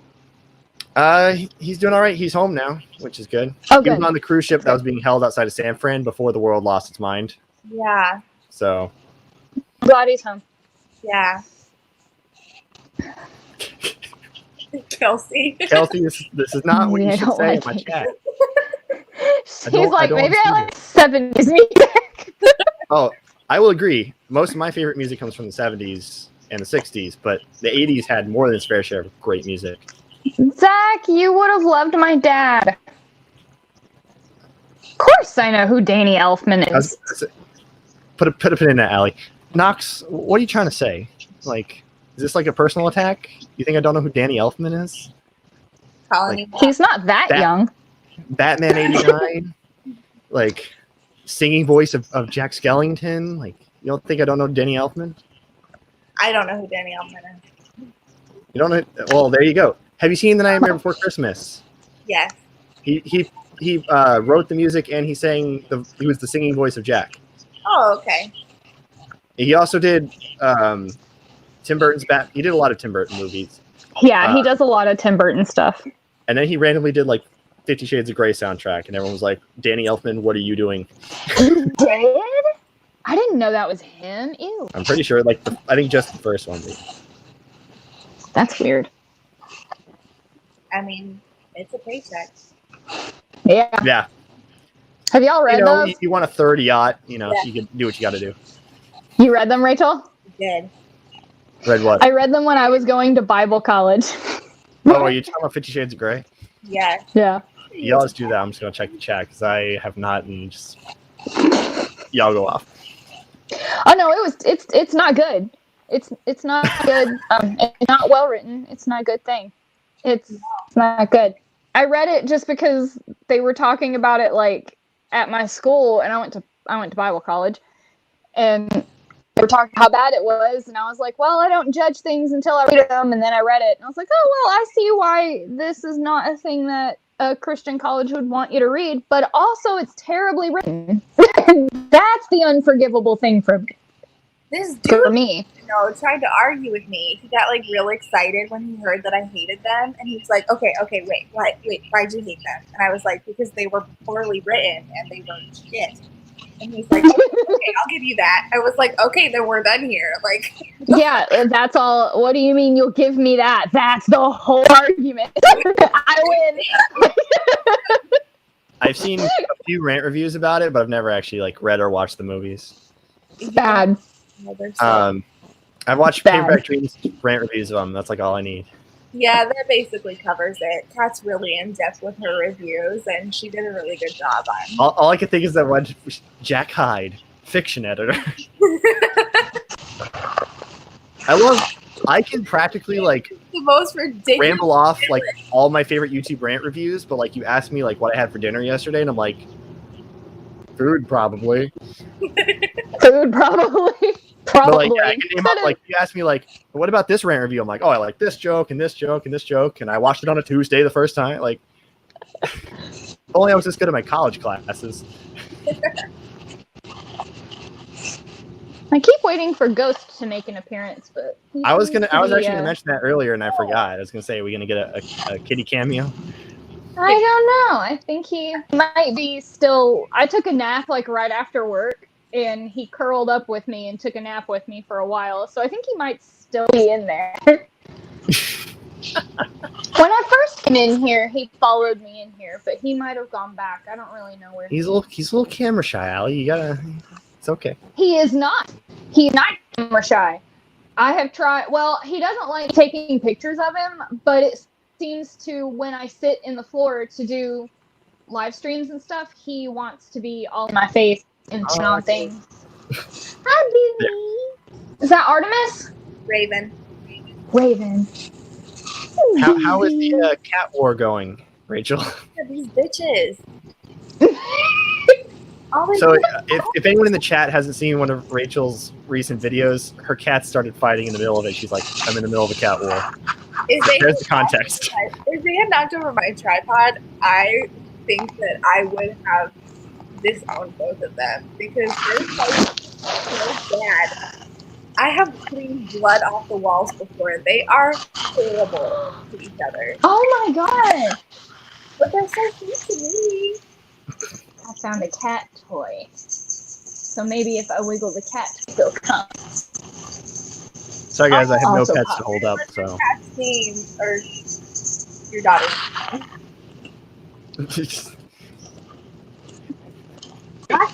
No, Kelsey. No, I have a cat named Ghost. There's another good 80s movie. I have not seen Ghost. I've never seen it. I've never seen Ghost. The only thing I know about Rachel's it about is to the log Whoopi off. She's done Goldberg. with us, guys. The only thing I know about it is that you're in danger, girl. Like the Whoopi Goldberg thing. Look, the amount of movies I should have seen that I haven't is ridiculous. So, like, if you're going to start naming off movies, you guys are just going to never talk to me again. Yeah. So, does anybody in the chat have anything they want us to talk about? Any questions? Oh, yeah. Comments and things? Yeah, I don't know where to we're go just from here. going off on all the rabbit trails. So, I'll say, if anything, what we about can go back to our favorite conversation about rom-coms? Yes, Kelsey. Nevernight. What? Kelsey asked if anybody's a Community fan. I love that show. That's one of my favorite TV shows of all time because I went to a community college that I swear was just like that place. I basically went to Greendale. I love it. I love it so much. Who's your favorite character? Everybody. Anybody that's seen it. Who's your favorite character? Abed. I love Abed so much. I love Abed. Whatever Donald Glover's character is called. Whatever he is. Troy. Yeah. That's Troy. Love Troy and Abed in the morning. I still can't help it. I still ship Jeff and Annie, but I also ship Abed and Annie. Always Abed. Always Abed and Annie. Yep. I love Jeff though. Yeah, I know. I just love him alone. I don't love him with Britta though. Like I will always be the person that's like, Mia Corberry should just be by herself. And people are like, no, she should be with Rick. No, she should be with Ashlyn. No. I was gonna say, She should be Rachel, you alone. gave the wrong answer. Sorry. It's okay to be wrong. You were wrong. Okay. Who do you think she should have been with Zach? What, Mia Corbier? She should have been with Trick. Yeah. Trick? Okay. What do you think Yeah. I am, dumb? I was not on the Ash train for a long time until the end of Dark Dawn, and I was like, okay, fine. But I also I want to say things, but I also can't spoil Nevernight for people in the chat. So yeah. Ew. But the only two TV shows I've seen to completion are Avatar: The Last Airbender and Breaking Bad. So if you talk about TV shows, I'm gonna be like, Breaking Bad. I've never seen it. Jeremy loves it, but Avatar: The Last Airbender. Talk forever. yeah, I love that. Allie, I love that show. Bad. What are you doing? I just don't want to watch a whole show about a drug dealer. And it's so delightful. Oh no. Linda, I'm not gonna spoil Nevernight, okay? I promise. Give the people what they want, Zach. Well, they don't want a spoiler, so Oh, sorry, I read that wrong. Sorry, my cat. He's so cute. So I should just stop Hey, talking, baby. give him silence. No, sorry. I know I'm on your live show, but can you just shut the fuck up for 5 seconds? This is turning into a cash live show. Allie, go get Ghost. Ghost. I can take y'all with me. I can take the phone with me. So we're Rachel, do you want to answer the question while Allie's cat hunting? Ghost. So I have never watched Avatar: The Last Airbender, Are you familiar with the 4 elements? but I really like the idea of making like a water magic person. So Waterbending? waterbending it is. I love airbenders because I would want to fly. So that's like an easy question. That's really tempting. Whoa. Say hi, Ghost. Trying to not show you everyone in my bedroom. Say hi, baby. This is your Uncle Zach and your Auntie Rachel. Hi. Look at your little face. My little nephew. Aren't you cute? Aren't you cute? Okay, I'm gonna go now. Your daddy's looking at me like, what? Yes, same. Same. Okay. Allie, what Hi, kind of Ghost. bender would you want to be in Avatar? Okay, so fun thing. I've thought about this a lot.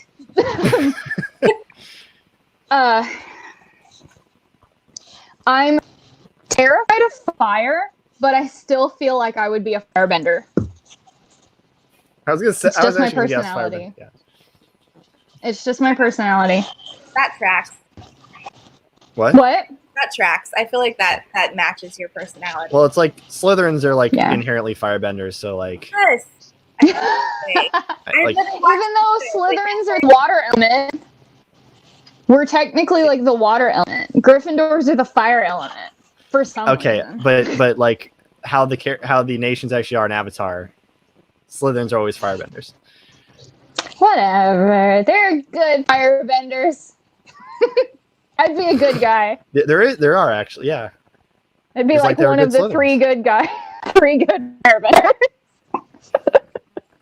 Well, because you know Zuko has the redemption arc of the century, and you have the sword master. So Mhm. yeah, And Uncle Iroh. and Uncle. I love Uncle Iroh. Oh, Faith, I love Weed. I love that show. I love it. I mean, I didn't, Weeds? but I loved the show up until the last season. Yeah, Weed. Dea, I just want to leave well enough alone. We don't need a remake of Avatar. It turned out bad the last time. M. Night Shyamalan messed up. Yeah, we don't talk about that here.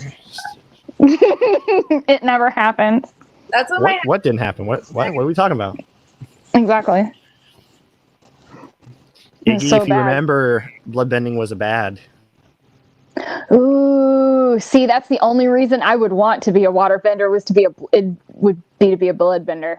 There's blood magic. It's for like well, one episode, so don't. Yeah, and it's not blood magic. It's they can bend the water in your blood and control your body. Oh, that's how it is in Triplet. Yeah. No, Iroh is a Hufflepuff all the way. We don't know how he was. He's just a badass before Hufflepuff. His son died. Maybe before his True. son died. But then when his son died, then he turned straight Hufflepuff with still a streak of badassery, though. Like, Iroh is a beast. I love him. Speaking of Hogwarts houses, going back to Nevernight again, because that's just what we're going to do this whole live show. Just keep going back to Nevernight. Okay. I'm I'm fine. I'm waiting for Paperback Dream. Are you okay there? Come here. I'm waiting for Paperback Dreams to reach Mr. Kindly's bits, so that I can be like, because I remember Maddie was like, Mia and her Hufflepuff bullshit, and then like Mr. Kindly's like the Ravenclaw Slytherin trying to like talk some sense into the situation. Like, you realize if you just stop being dumb, bad things will stop happening to you. Like, half of Mr. Kindly's dialogue's like, well, you did something stupid. Yep. Essentially. And that's why I love him. He's my favorite character. Yep. I wanted to name Ghost Mr. Kindly. Jeremy Winley. He said it was a weird name for a cat. Yeah, I got you. Faith, if you're talking for paper cut, I don't think they've decided that yet. So I'll retweet it whenever they make the announcement because I'm a massive fanboy and I do that. I'll have to bend that. It's exciting, that live show, because Jordan Harvey's read it before. I think she's read the first 2 books, but Kat and Cindy haven't read them at all. So I'm excited to see their predictions for what's in the sequel. Because I feel like that Cindy. Yeah. Was Everyone's predicting Cindy's not going to like it, just given her track record. Maybe. On J. Kristoff writing sex scenes is going to be hilarious. Bye, Megan. Bye, Megan. Thanks for stopping by. Megan.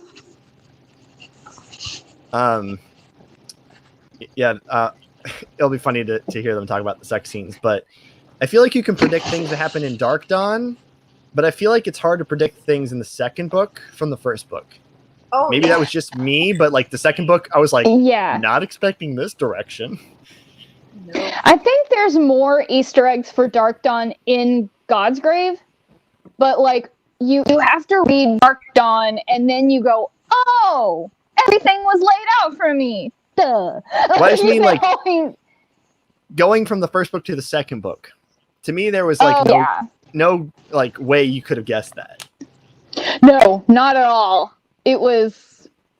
I was surprised. When we go off the air, I'll make my joke because I have a joke about God's Grave, but yeah.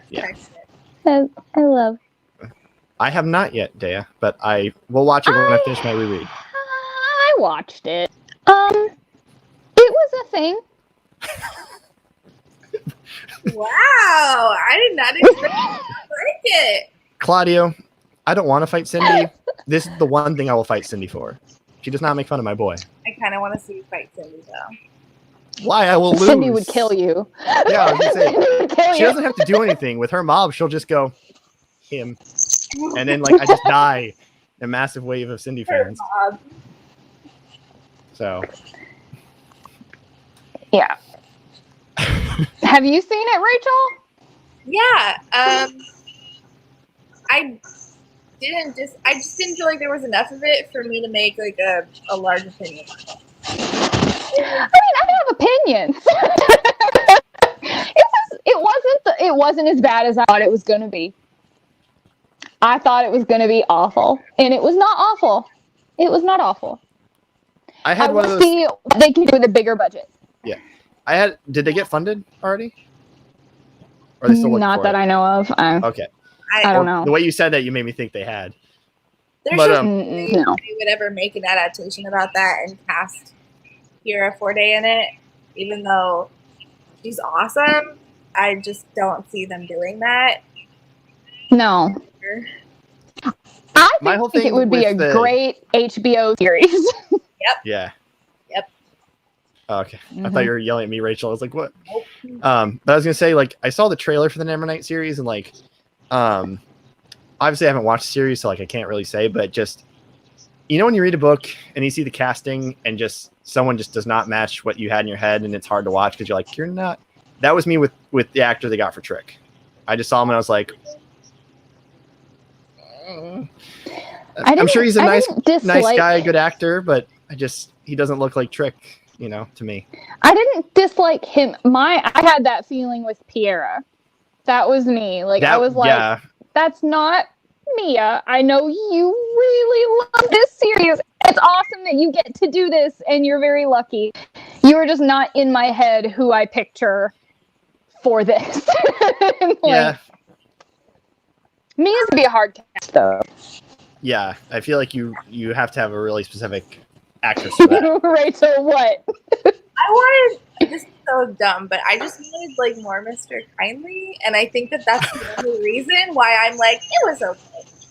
There was not enough Shadow Cat. If you know me, I'm a big fan of shadow magic, and if you are gonna make an adaptation of something with as much shadow magic as Never has, especially with cats, where was the cat? I think that was the first thing me and you talked about, Rachel, was I think you uploaded your video about animal companions. And we were like, Mr. Kindly. I love Mr. Kindly. I love him so much. Everyone who has a good opinion. I love likes Mr. Kindly. Yeah, I mean, a genius character. I mean, Jay Kristoff, for all his faults, wrote one of the best characters, and it's the Nat Cat. I love him. My favorite Nevernight character was Cassius. Oh my gosh, Cassius. What? Did him dirty. I cannot say anything else. Wait, no, Lord I'm Cassius just going to say... From the first book? From the first book. And all I'm going to say is it's just, it pissed me off. That's all I'm going to say. I have so many questions for when we go off the air. So many questions. Have you hear Ghost just like crying at me? What, Rachel? I'm not playing right now. In that Animal Companions video that I did, I completely left out Eclipse, and I can't believe that I did that because that is... No, Eclipse. Yeah, Eclipse and Mr. Kindly's dynamic is like one of the best parts of God's Grave. The best. Because I have an unpopular opinion. A lot of people think God's Grave is like the height of the trilogy. It was my least favorite. I've heard most people hated it, and they feel like it was different from Nevernight. No, I've heard. Yeah, like, most people I know did not like God's Grave.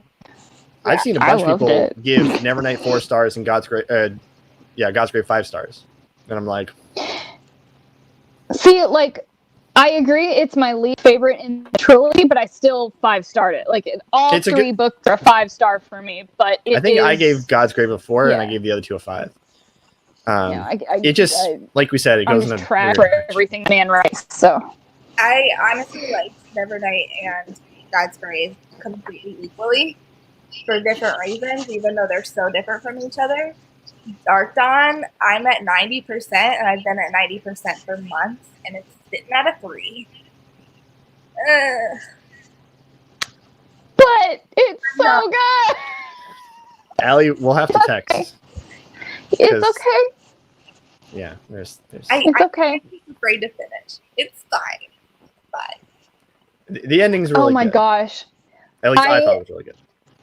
I just at the end, I just closed the book and kind of doubled over and cried. Like I was just like sitting there sobbing into the book. You like everyone who posted like the reaction video of them crying.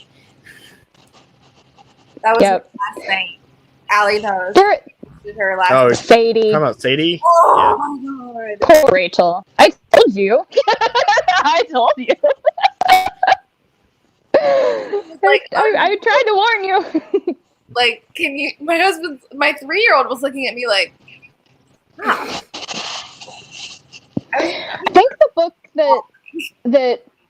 think the book that made me have that reaction, like a reaction so much so that my husband was like, what happened? What a Monster Calls.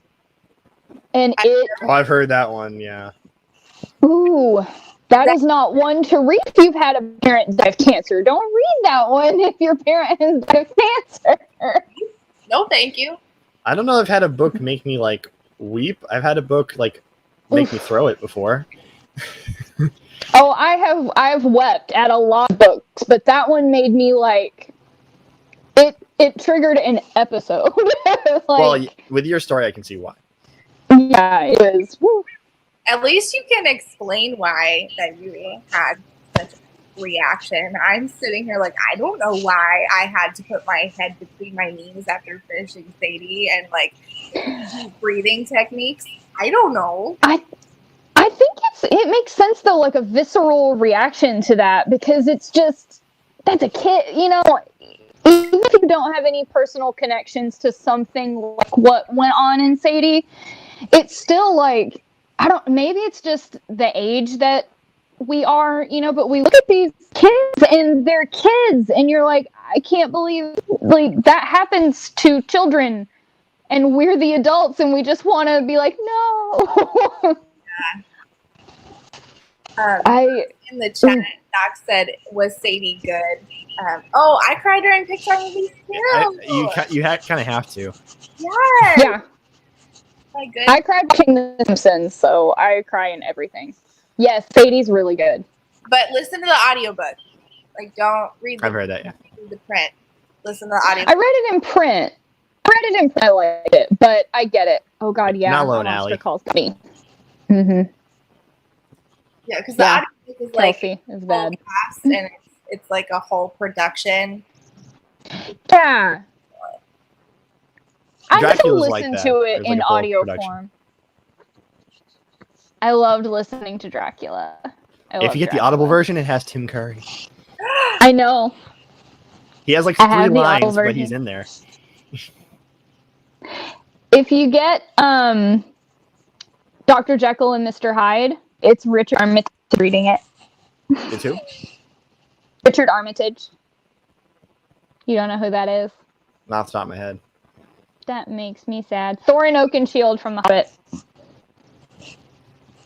You never watched The Hobbit? No. Have you ever watched the BBC Robin Hood? Ollie, I'm sorry. Oh my god. Okay. Watch Ocean's 8? You've never watched The Ocean's Hobbit? 8. What? You make me sad, Zach. What's wrong? Okay, here's the thing. Lord of the Rings is like my sister's thing and my mom's thing, and I kind of just was like, okay, that's their thing. So I didn't even see that until I was in college. So. Okay, I'm a huge Tolkien nerd, so I have like a Tolkien shrine over there on my bookshelf. So My husband trolls me all the time about my love for Lord of the Rings and says it sucks. No, it doesn't suck. It does It's not. a product of its time. There's certainly things you can point out and complain about, but I mean, well, that's Lord of the it's Rings. not bad. That's Tolkien, period. You know, like That's what I said. It's kind of like the whole thing Yeah. that the only dark-skinned people are the monsters. Like that's Yeah. a product of its time. So my husband is Puerto Rican, and so I'm watching this, and I'm like, oh, there's not a single person of color in this. Yeah. no, I'm sitting there and it's next to me, and I'm like, oh, I kind of get it now. but the Amazon show is going to be different. They've cast people of color in the Amazon show, so that's going to be cool. Yeah, I was about to start Dracula. Do Knox, do it. it. Dracula's so good. Dracula's And- so good. picking that up because I just finished Frankenstein. So I'm gonna read unpopular. Frankenstein soon. I did not love Frankenstein I or the really, movies. if you go into it knowing that you will hate every single dude in that book, you'll like it. Well, here's my thing. I like the story of Dracula, but the original book is like 80%. Look at this lavish vacation I went on, and I'm like, you created a monster. Deal with it, please. And he's like, I'm just gonna tell like my problems don't exist. I'm like, And that's the thing. Is, like, he talks about himself. it's like he's the greatest guy of all time. And you're like, Shut the fuck up, Victor. Nobody gives a shit about you. Nobody gives a shit about you. You are the fucking worst. You selfish piece of shit. You made this monster, and you're like, oh, I think I'm scared. And then he leaves. He just did. And then this monster's like, I kind of wanted you to, like, love me. And then this whole shit happens. All this shenanigans. All because Victor was a stupid, selfish piece of shit. So that's my thoughts on Frankenstein. that's pretty much fine. Real coherent. Welcome to my TED Talk. It's the worst. Yes, in the chat, thank you, Nox. Agreed. He's the fucking worst. Yep. Victor The Frank. Dark Descent of Elizabeth Frankenstein was so good. Oh, I can't wait. I'm so excited to read that now. Yeah, I've heard good things about it. It was so good. I'm We're gonna have to rereading, put or off- not rereading, but I'm reading Dean Koontz Frankenstein series, and it's really good. I've like never what- read any Dean Koontz. I've tried 2 standalones and then this, and this is where it's at. Hey, But Victor, we're 5 minutes later. Why is everyone sad? I'm here. Y'all should be partying. Yes, that is Victor. Meanwhile, Elizabeth is like, oh, let me take care of your whole family, Victor. It's fine, Victor. Do you need me to take on your emotional labor for you, Victor? Fuck Victor Frankenstein. I hate that guy. Oh my god. I love you, Rachel. Yeah, well, it's a good description because like I hate him. he makes this monster, and the monster runs off, and he's like, I've been neglecting my wife. I'm like, yeah, but that's not the time. You shouldn't fix that problem now. You have much bigger problems in your hands than your marriage. That's not the problem you need to concentrate on right now. That ship has sailed. Nox, I would watch it. Yep. Please do it. Oh man. Do it. Shit out of that. He spent a whole night in a tomb Victor's just a creep. Yep. Victor's not even a doctor. Fake ass bitch. This is turned into Can we get a shirt of that? Frankenstein roasting. Yeah, we need merch. And the thing Victor's not even a doctor. Mary Shelley is the ultimate troll of Frankenstein because she made this dude just so she could shit all over him. I love her. Yeah, basically. I love her. Mm-hmm. I don't remember this part, Linda, and I'm really glad I don't. Yeah, I'm not remembering that either, but it might have been, Allie will tell you, I was texting her, I'm like, I literally fell asleep. This is the driest shit. She did. She did. Kelsey, I have lightning. Should I get to it? Later? Yes, Nox, we can. DM me anytime about how much you fucking hate Frankenstein. That'd be a good collab video. Yep. Somehow I studied it in college and didn't read all of it. I need to read the whole thing. Yeah. Although lucky you, because it is dry. Yes. I'm probably gonna get it. I'm probably gonna try to listen to it. That's what so that it goes by. Well, just know you're gonna hear a lot of descriptions of landscapes. Oh, so many descriptions of landscapes. A lot of descriptions of landscapes. Like, I don't care about what the landscape looks like. I don't care. I'm used to that. I studied motherfuckers in a book. It is worse than Ninth House. It is so pretentious. These dudes sit there. The beginning is the narrator, who's not Frankenstein, who meets Frankenstein. Oh God, yeah. Oh my God! It's like, shut the fuck up about 15% of the book, and like you don't even meet him. He's writing all these letters to his sister Margaret, and he's like, "Oh, Margaret, it's such a beautiful landscape. Oh, Margaret, you'd be so amazed by this landscape. Margaret fucking hates you. That's why you never get that. Margaret hates you. You suck. Shut the fuck up." Oh, man. I'm used to really dry literature, though, because, like, that's what I read a lot of classics in college. And I like most classics, but there are some that she'll be right back. We lost her. Rachel's like, screw this. I'm out. Fuck Victor Frankenstein. I gotta go. She got so angry, she just left. She just left. Have you ever read Anna Karenina? Or anybody in the My chat sister has ever read Anna Karenina. I did not. I really liked most of it, but you have to skip over all of the parts about Russian farming. Because there's a lot about Russian farming for some reason. It's funny. I've read part 1 of Crime and Punishment, and in the little like intro in my edition, they talk about how Dostoevsky was inspired by Dickens, and I'm like, I have never read Dickens, but I've heard about Dickens, and I'm like, I can tell. Because there's a lot of parts where it's like he describes a walk he takes, and you're like, this could be cut out. Oh, in Crime and Punishment, I've gotten nearly halfway through it. I was listening to it and then decided, baby woke up, I'll be right back. Rachel just to me. Yeah, I just got it too. But I was like, I love myself too much to make myself listen to this all the way through. But there was a whole scene in Crime and Punishment where they murder the donkey for some reason. And I'm still not sure why. I'll probably finish it someday just to say that I read Crime and Punishment, but it's a punishment. It's pushing. I liked part 1 a lot. I just put it down because I had other things going on. I hated it. Here's the thing. I can actually pull it down. I love. There we go. Silent Hill 2. My favorite game of all time. And this is roughly inspired by the plot of Crime and Punishment.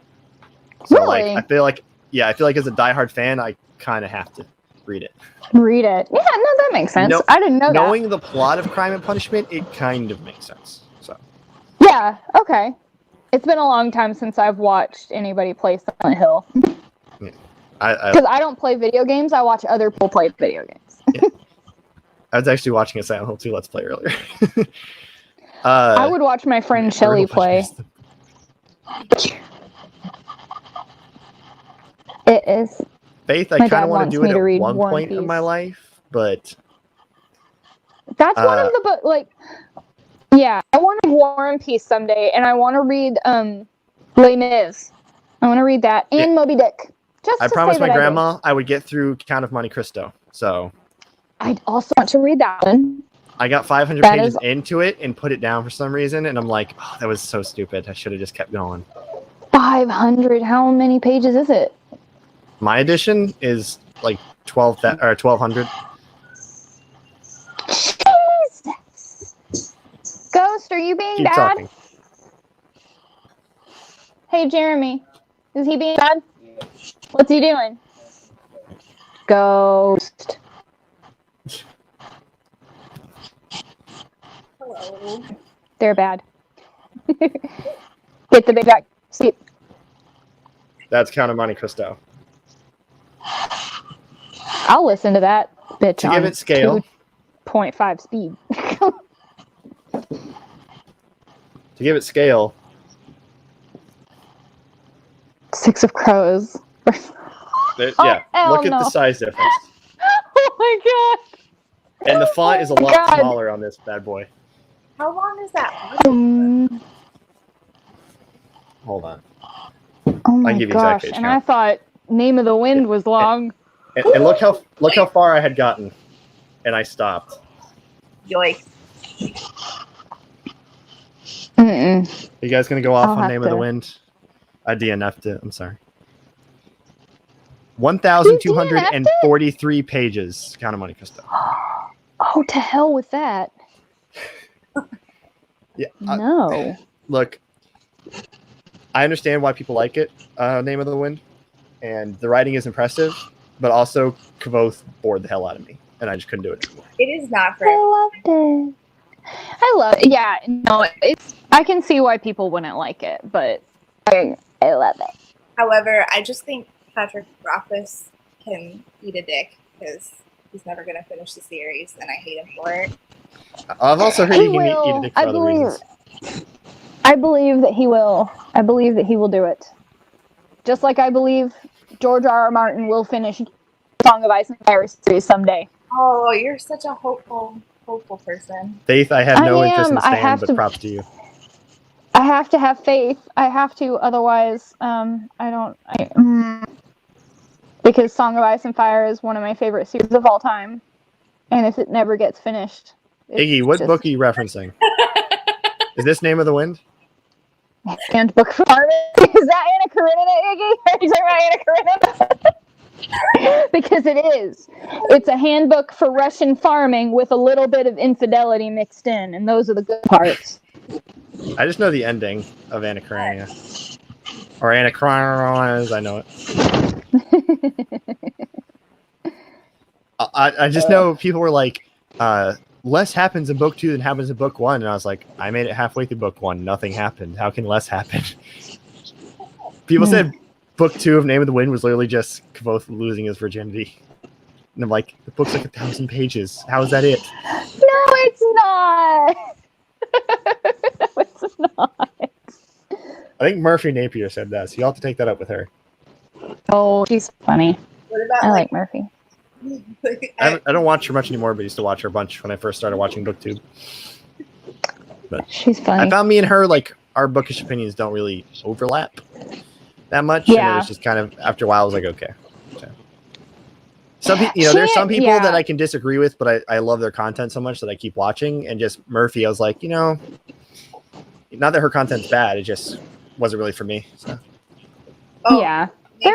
Sorry, my husband distracted me with polarity. Yeah. Just wacky shenanigans happen on Rachel's end. Is her Murphy Napier? Yeah. Mm-hmm. Yeah, I feel that way about her content sometimes too. I'm like, oh, I disagree. It's fine, I guess, Murphy. It's fine, I guess. There are a lot of, I've seen a lot of people hate Wicked Saints. I loved it. I'm so scared to try it because it's so polarized. I love it. You keep referencing much. books and not saying what you're referencing, buddy. I'm gonna need you to drop some titles. So, what's a handbook for farming and what's worth it, please, sir? Because I'm confused. I have a small, very short attention span, so you got to help me out.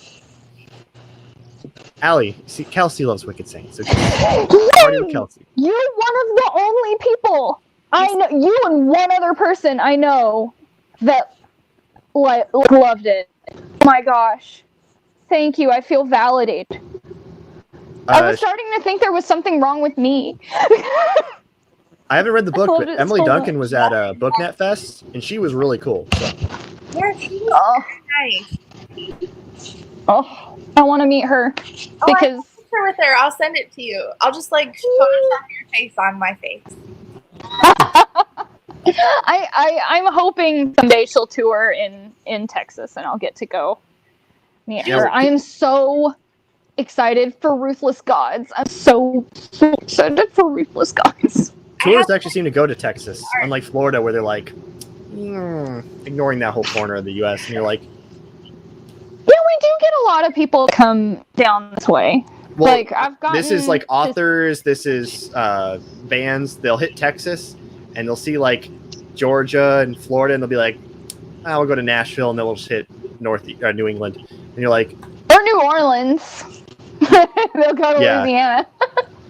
And you're just like, why do you guys hate Florida? Like Orlando and Tampa have a lot of people that want to hear you. Please come to. I don't know if there's something like with the show bookers that they just don't do it. Like, if it's someone I don't care about, guaranteed they're booked for Florida. If it's a band I love, it's like 50-50. Well, if you move to Texas, you might get to see I know you want bands. to move to Texas. If you move to Texas, you're only going to be like 2 hours away from me. I love certain states like have such a disagreement on like what a long drive is. Like Florida and Texas, we're like, yeah, 2 hours. You know, it's not bad. But I'm sure if you ask people from New England, they'd be like, 2 hours? You drive that whole time? You're like, yeah, that's like barely getting started. Oh, yeah, no, Texas, you can go from one end to the other, and it takes like 18 hours. Like, it takes forever. I've done the drive across Texas twice now. I'm sorry. And would not recommend. I'm so sorry. It's a long drive. Hey, the Florida Panhandle fucking sucks to drive in. We don't know why, but it's the longest fucking drive to get from the Florida Panhandle into Alabama. Why? I don't know. Oh man, the drive from my hometown to southern Alabama is 12 hours. It takes so long. Can you relate? Irregularly. Putting Ohio things on for you. Oh, I would love it. Since I was so mean to Ohio people earlier. Yes, you know, I'm trying to make up for it. On a shitty state. Hey, a city you're at least better than Florida. And that's my home state, so I'm putting your home state above mine. Allie, in the chat, sorry, Kelsey said that she read an arc of Ruthless Gods, and it is so good. So. I am so jealous. I am horribly jealous. Oh, but is that not out yet? I thought arcs went out like a long time ago. It's out in April. I hope it comes out in April. I was gonna say, are the bookstores gonna be open? With all this going on, I'm sure that they'll release it because they can release like digital copies. Yeah, media books. So I may just end up owning 2 copies of Ruthless Gods because I may end up just having to get it on my Kindle and then order a physical copy whenever, you know, the world's not ending anymore. I love that you love it so much. Now I really want to read it. Please do it, but if you hate it, don't tell me. That's me with Fury. Handbook for Farming. Anna Karenina. I knew it, Iggy. I knew that's what you were talking about because it's true. And Iggy, I promised my grandma I would read it because it's her favorite book of all time. So don't worry, Count of Monte Cristo will happen. That's cute. We were supposed to visit her this week, and she's like, "Yeah, I'm not going to see people now." And I'm like, "Oh, yeah." Yeah, that's sad. I love they told us at work that the theme parks will be open at the start of April, and then they closed bars down for 30 days. And I'm like, there's no way you're gonna have bars forced to be closed, but not the theme parks. So I'm no. Well, let's try for May. You know, they've postponed mine and Jeremy's favorite thing in the world every summer. Every spring we go to Scarborough Fair, and they've pushed it back to, I think, I don't remember But they usually do it in April and May, and they're not gonna do it in April. I think they're doing it in May and for like a little bit of June, if this, doesn't continue. But they delayed BookCon. Probably will. I saw that. Huh? They delayed BookCon too. They did delay BookCon. Couldn't go anyway, so it doesn't matter. Yeah. Sorry, Zach. I know you really wanted to. Yeah. That sucks. Here's the thing. Like, even if I had still been planning to go, I couldn't now because I'm not going to have the savings. That's why I got the job. Yeah.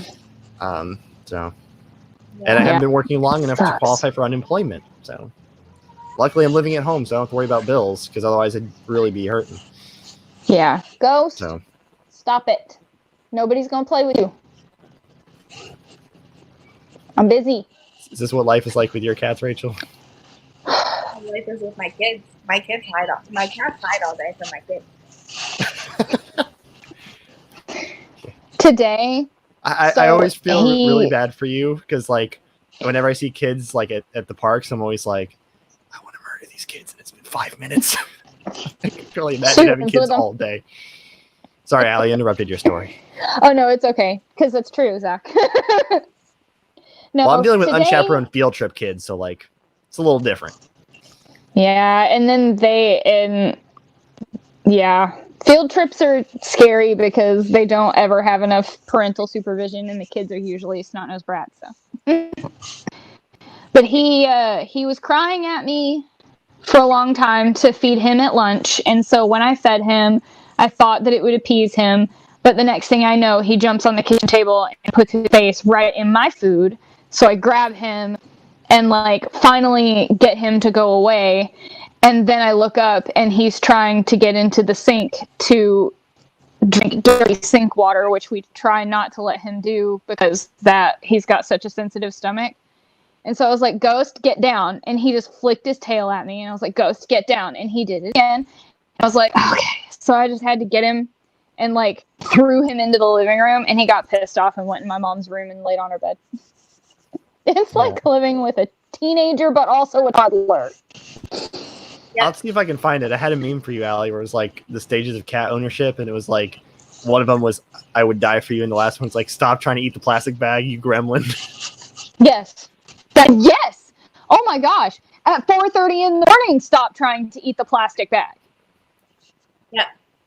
And then cat opera at 4 in the morning. Wow. I always love when the kids make an appearance, Rachel, but I always feel bad because like you just look like you're so done. I am always so ready for my kids to go to bed, even if it's 10 o'clock in the morning. So that's basically where I'm at in my parenting life. Go to bed. You've got two that are so young too. Like they're both. Oh God. Are you okay, Rachel? The cat made a noise at me, and I was like, "Bitch." My cat always judge my parenting though. Whenever I give my kids a bath or a shower, which is every night. Sorry, not like whenever I do it. Whenever I get around to it, every night when I give them a bath or a shower, my cat meows at me as if I'm drowning my children. Yep. You. I grew them from scratch without your help. I don't need your attention. When I'm in the tub, Ghost has to have access to me. If I shut the door, he gets really pissed. But I leave it cracked so that he can poke his head in and make sure I'm not dead, and then he leaves. Yeah, that's how Optimus was before the kids. Now she doesn't care if I drown, but apparently the kids are real important to her. Yeah, Ghost is like, danger water, mommy's in the danger water. It's so funny to me to hear all these cat stories because I've never owned a cat. So I'm a dog person through and through. So for years, when I was 10 and I got my kitten Jasper, and then 6 months later we got our rat terrier Heidi, and we had both of them for almost 15 years, and we basically were raised next to each other. It was chaos. And Jasper was a jerk too, but he was my baby. When I have my own house and have a job that can pay for it, I want to adopt a pit bull because I love pit bulls. They're so they get such a bad rep, but they're just the biggest, dopiest dogs. They're sweet when you raise them from a puppy and you raise them to be sweet. They're territorial. And my dad used to have a pit bull before me. And they are very territorial. They don't like other animals, stuff like that. But they'll love you and your kids. Yeah. And they'll protect you. Pit bulls are so cute. I think that pit bulls are way nicer than German Shepherds. Yes. You know what it is? Chihuahuas. Chihuahuas are the one dog I'm like, get that thing away from me, man. Oh my gosh, I have a Chihuahua story. We used to have these neighbors. They lived across the street neighbors. One of my cats is a street cat and loves water, and he gets in the shower. Some cats, if they're exposed to water from when they're little, they don't hate it. You just have to. Pit bulls are adorable. But, so we have these across the street. Yes, they are. I'm just gonna leave this up while you tell the story. They had this Chihuahua named Spot. And one night, me and my boyfriend at the time were in my backyard. We just come back from doing something, and I think we were trying to, kiss goodnight in my backyard. And the next thing we hear is this horrible, horrible snarling sound. It sounded like a monster. It sounded awful. It was, oh my gosh, it was terrible. And he immediately, and we hear something running. Right? And it doesn't sound small, so we were confused. So he immediately picks me up and bodily, tosses me on top of my car so that I am off the ground. And he turns around to see what is happening. And there's a golden retriever running for its life with this little Chihuahua Spot chasing after him, snarling at him. And he sounded like the Tasmanian devil. And I've never seen something like that before, and that same Chihuahua come over to my house and try to get in my car with me and leave with me when I go to work. No. My in-laws have a Chihuahua, and it shit on my shoes on Christmas. They're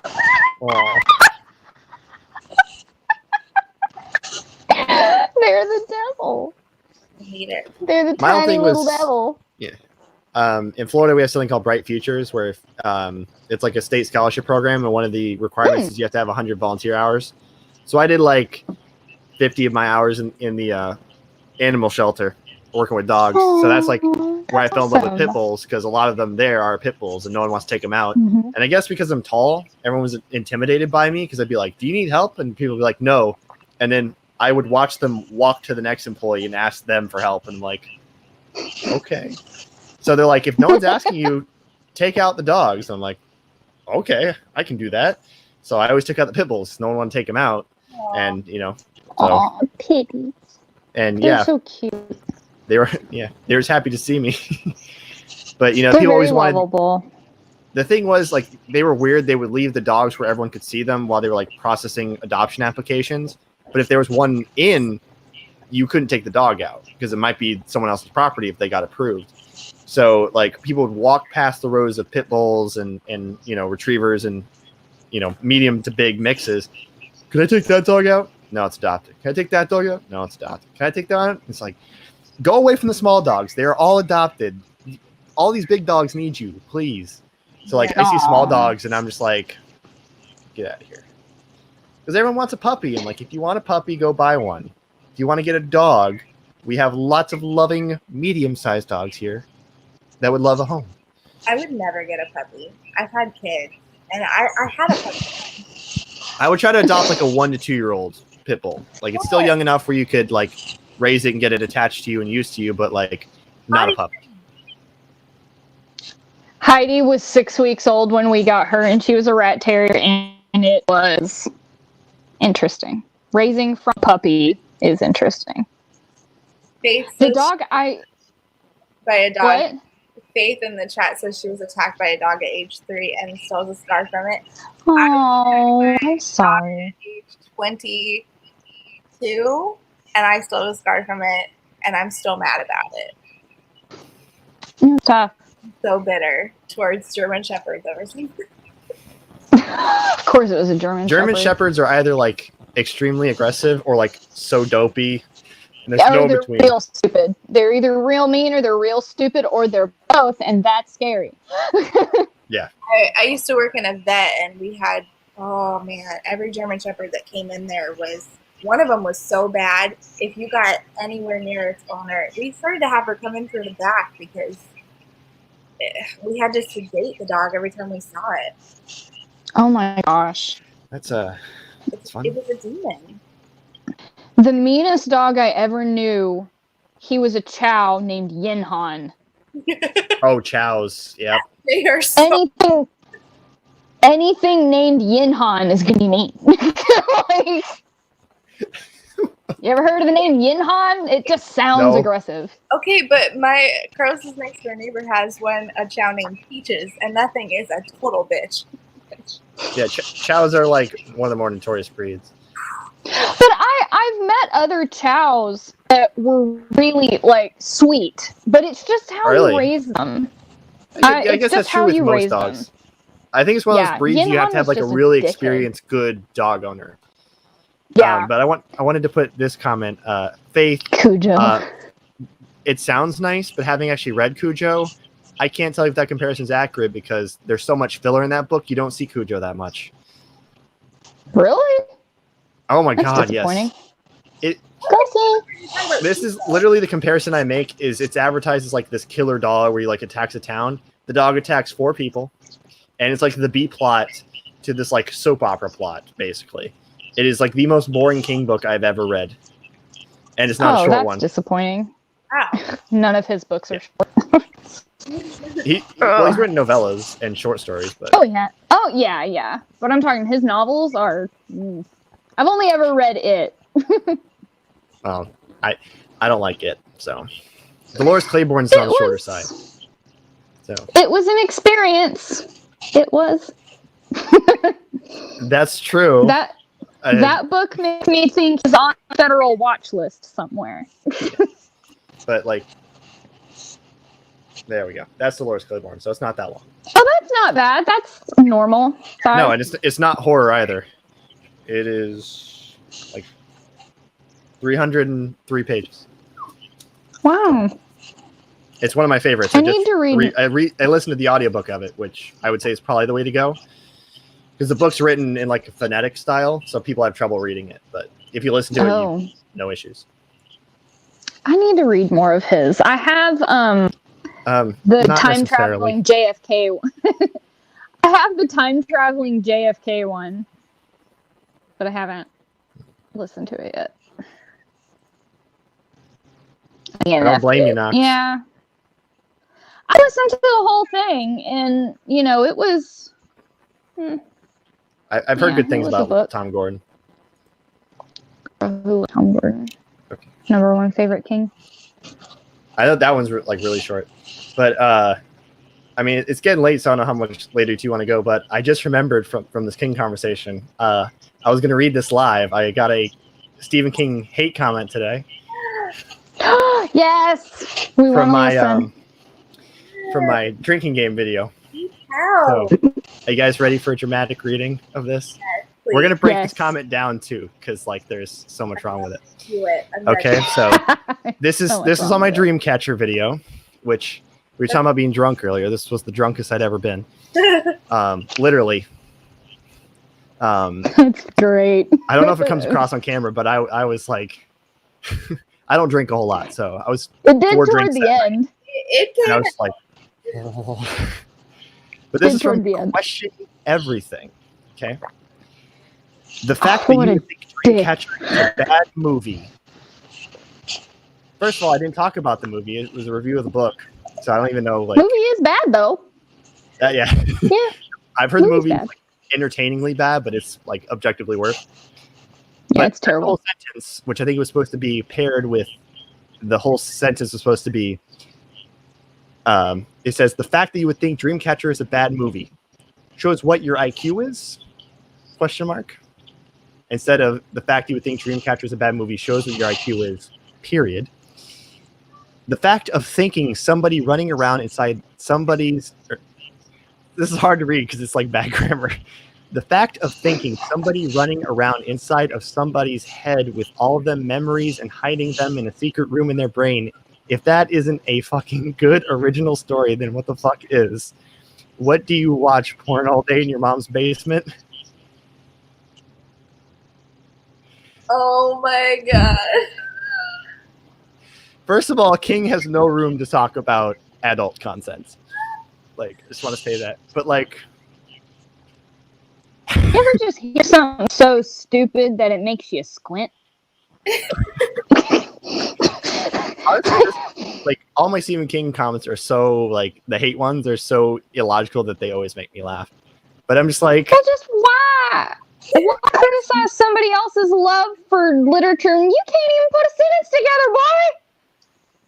What is wrong with you? I'm actually typing my reply now. So the last line. What do you watch porn all day in your mom's basement? I'm gonna put. Florida. I'm from Florida. We don't have basements. Oh my gosh! Yes, I just did that. We don't have basements. All this like paragraph diatribe and just we don't have basements. We don't have basements. That's. Oh my god! I don't understand people that have enough time to get on to just like why? Don't you have things to do? Do you have a job? It sounds like they got just as drunk as Zach was in that video before reading that comment. He doesn't know I'm talking about the book is like a whole problem in its own. That is the best part. I'm gonna drink this. Okay, listen. That was a good movie. The movie with them pages. He splits like the first sentence into two sentences unnecessarily, and then it's a question mark. Sentence of the century for the second sentence. Grammar, we don't know her. Grammar. I don't read things. That's why he's like, it's a good movie because he ain't read the book. Because I don't think he can read. He's like, it was a good clapback. What are them word things? I never get hate comments.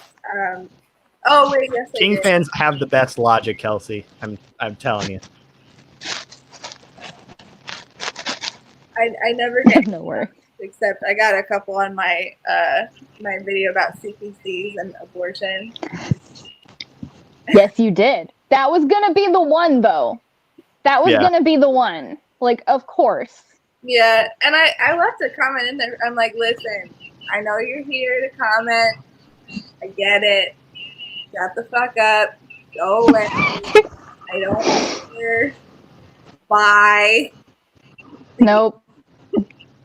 Your opinion is not. Other people read their hate comments. That's some of my favorite YouTube content is watching other people read their hate comments. It's so funny. So funny. My goal, like if I start my channel, do it. Like no ifs, when, Allie. No ifs. I know. Hey, I'm not going anywhere on the weekends anymore, so I might have time. Record like 8 videos right now. Exactly. My goal is to have enough people watch my stuff that I qualify for people to talk shit on me on Guru Gossip. Because I want to read a whole thread of people doing nothing but shitting on me. Okay, so I was not made aware of that rabbit hole until this week because of Allie.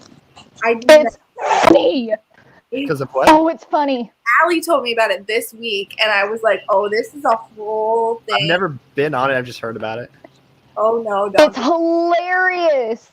It's so funny. But I understand, like, there are some creators... Do it, Allie. I will. Okay, maybe. Go sub to me. Maybe I will. If I can get to 150 subs and not have any videos, I'll definitely do it. Because I have like 120 and no content. What? Make it happen. I will someday. Cheyenne is like on my ass all the time about it. But so am I. I know some content creators that read like their stuff, like that see people say the things they do on Guru Gossip, like take it really hard and it really like affects their mental health, and that's not funny. But the funny part is just that these people have that much time on their hands to dedicate a forum to just shit talking. What do you people do for a living? Like, I don't have that much time. There's so many books I want to read. Why would I shit talk booktubers in a forum? I know. Who are we? We're this tiny little portion of YouTube, and y'all nitpick every little thing about these people. It's hilarious because it's like, oh my God, why? Why is it your business what people do with their money? Why is it your business what people read? Why is it your business how many books people buy? Like, it's amazing that people are so entitled that they think their opinion matters about other people's lives, and it's funny. I saw one that was, I was like, what is wrong with you? And they were talking about the awkward listener, which I forget her name right now, but they're talking about Alana? Yeah, and they were like, oh, well, she's like the sweetest person, though. And they were like, well, she leaves similar comments on videos. Isn't that weird? And I'm like, no, it's not fucking weird. It's YouTube. That's what we do. It's called being engaged in your community and making friends. Wait, they were complaining she was commenting on other people's stuff too much? They were saying how you could be similar in like different videos. She would comment on, she would say similar things to what she said previously. And somebody was like, yeah, it just shows that she would watch the whole video. Like, fuck off. Are you watching every second of every video? I don't think so. You're on. Well, like, I have friends too that read like very different time? stuff. So it's like you just kind of comment, hey, great video or something, like just to let them know you watched it. And you don't have anything to say because you didn't read those books. And nothing really interesting. Why do you have enough time to watch all these videos and go through comments and look for that girl's comments and then complain? What are you doing? Get a girlfriend or a boyfriend or get something. Get a cat. Yes, Kelsey. Yes, exactly. That's accurate. Yes. I feel like that's how the booktube community works. Someone gets attacked and we're like, hey, by the way, go drop us up. Yeah. Yeah, exactly. Go subscribe. But it's just like, she's really nice, and people shat all over her in Guru Gossip. I said, like, I met her at BookNet Fest, and she's really nice. Really nice. People just say, oh man, and it's like, you guys hate these people. Like, you do nothing but complain and hate these people, but you're still watching their videos, giving them ad revenue so that you can have new things to talk shit about on Guru Gossip. Y'all need cats or dogs or a job or just something constructive in your life that I just don't have that kind of time. What a website. It's insane and hilarious. I shudder like, poor. If I ever got big on this website, what people would say about the fact I want it. Because I swear to God, I will make an account. I will make an account on Guru Gossip and just talk back and be like, hey, let's talk about it. I was going to say, I'm the kind of person where I'd start my own thread about myself just to see if people would join it. I know. Like, what? I want to hear what you got to say. Do it now. Hi. I'm too small. They don't know who I am. That's the goal, though. Get yourself to be bigger. You want more watch hours? Just go complain about yourself and Guru Gossip. My favorite story with Guru Gossip, though, it has nothing to actually do with the site, but do you guys watch Boston Reads Books at all? You know her? Yeah. Yeah, she had posted. Oh, yeah, there's shit all over her on there. Yeah. Well, she had posted like That's how I you found have her. the traffic thing on YouTube where it tells you like where people are clicking your links from. She had posted that she had some from Guru Gossip. She's like, oh man, guys. She posted like, oh man, I made it or something along those lines, or oh god, this is scary. But above Guru Gossip was like two people from Guru Gossip, and 4 people from Bing. So it's like, yeah, that's weird. Who uses Bing anymore? Bing? Yeah. My Time When's the last time you thought about her. Bing and there's people still using it? Time Enough travelers, that she's that gotten too. multiple clicks from Bing. Literally, my dad, who is 50, is the only person I know that uses Bing. Mm-hmm. You use Bing to search for the Chrome installer on your new computer. Exactly. Right. No, but they say a lot of stuff about Boston on there, and that's how I found her. I was like, I'm curious, and she's delightful. Yes, she's so great. Yeah, people got mad at her because she made like books to read while you're self-quarantined, and they're like, you're trying to profit off the coronavirus. And I'm like, it's dominating our everyday life so much, like you can't escape it. Like, of course, it's going to leak into your content. Lots of people have made content about like what to read. Like, I think she was one of the first, and that's what happened. Yeah, was like people got mad because she did it first. People are assholes. She was so good too. She had such good. And hers was the one with like the step like emergency plan, wasn't it? And, like the topics were all emergency steps or something like that. No.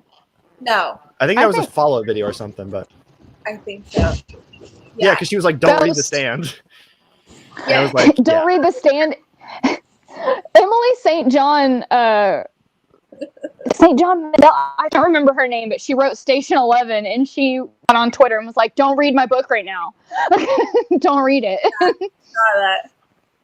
Middle-aged Karens are banging. The ones that get mad at you for pointing out their kids not tall enough to ride the death coast. Nox, this is me.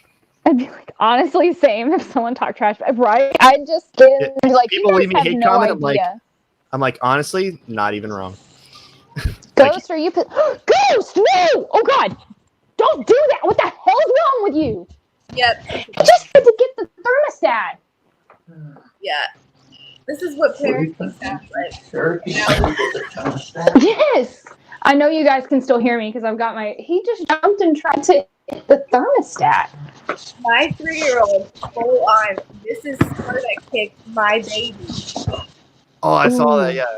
Is your baby okay? Hold on a second. I am going to put my headphones down for this because I don't want to hear this.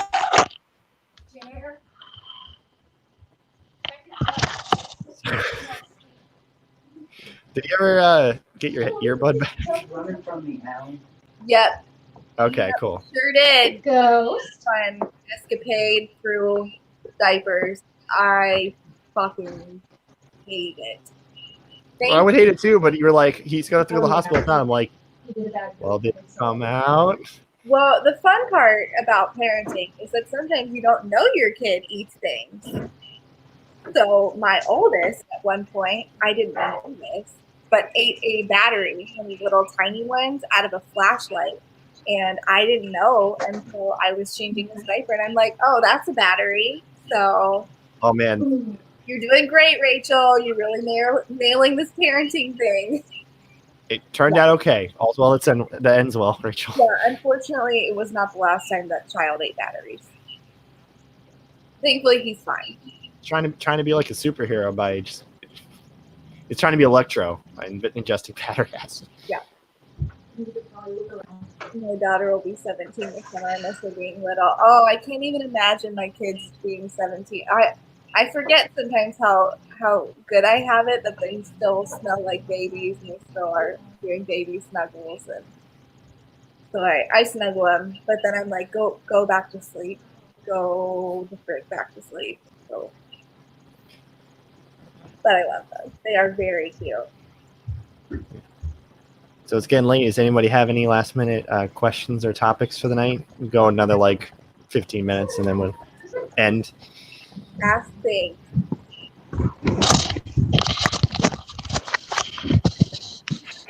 Allie scared me. I just need. Sorry, he had a bad poopy, so we had to clean him up and make sure that he didn't get poop all over the house.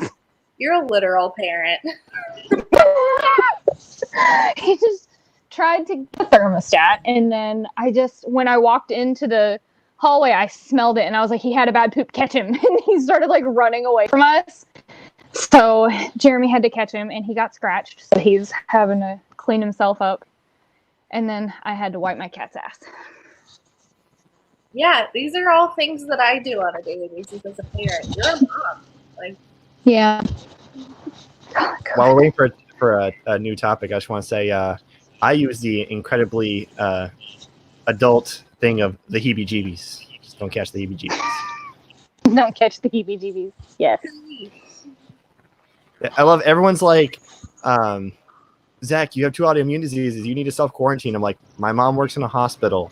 I have just as good a chance of catching it when she comes home than I do of going out. So I'm going to like go out for 10 minutes at a time. So I don't go stir crazy. Yeah. Ghost, I told the internet that you had a bad poop. I'm sorry. What do you want to get to during this quarantine? Anyone want to start? Maybe I'll finish Dark Dawn. We'd appreciate it so we could talk to you about it. Yeah. That can be our next live show together. We can talk about Dark Dawn. Okay, let's do that. That's incentive. You have to read it. Okay. Huh? Finish it. So are we going to plan for June?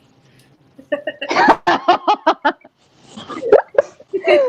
love you, Rachel. Oh, finish. Are you participating in Owls?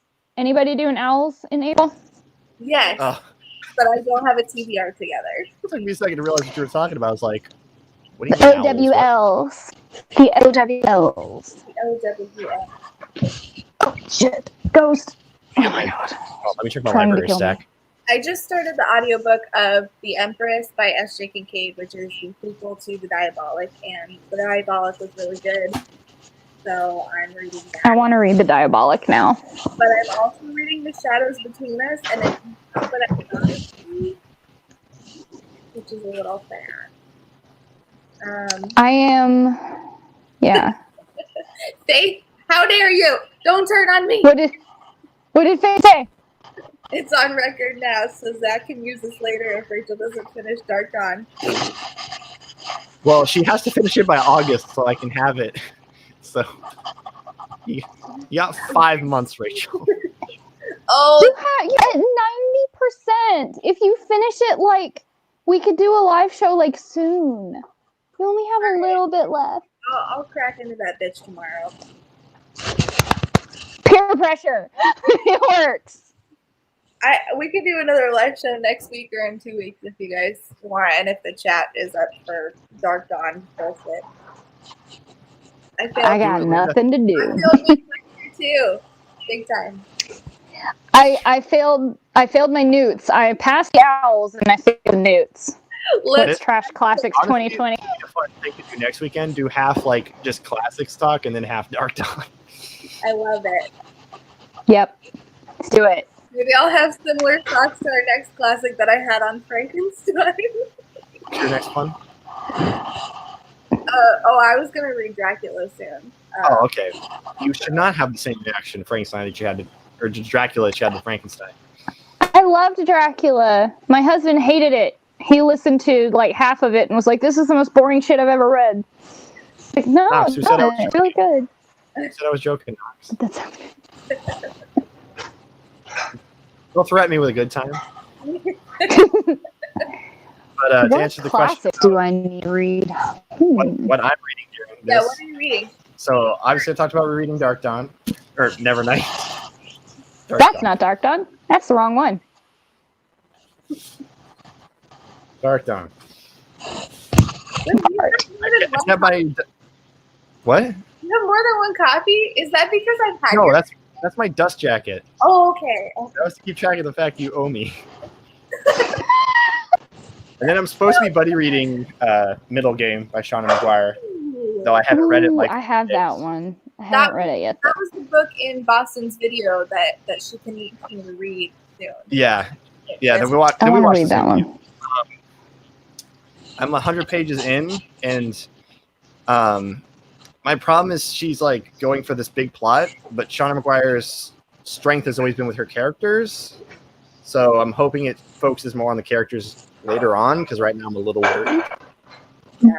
And then I have the second book here, but this is Shauna Maguire's horror pseudonym, Mira Grant. Yeah. And I'm in the middle of the first book, Parasite. This is the Parasite trilogy. So I went ahead and grabbed the second book from the library because they had it. Nice. But Cool. I would say, pending this book, Mira Grant's probably my favorite author. Ooh. Wow. Video on it. Whoa. I'm gonna check this one because that would be like 6 or 7 of her books I've read, and I've only disliked one, and I literally only disliked the last third of it. So that's favorite author material right there. it literally was just because it was the end of a series and how she ended some of her characters. I was like, why? I hate it when that happens. Well, do you guys have any interest in zombie books? Because I don't want to say it if you guys are going to read it.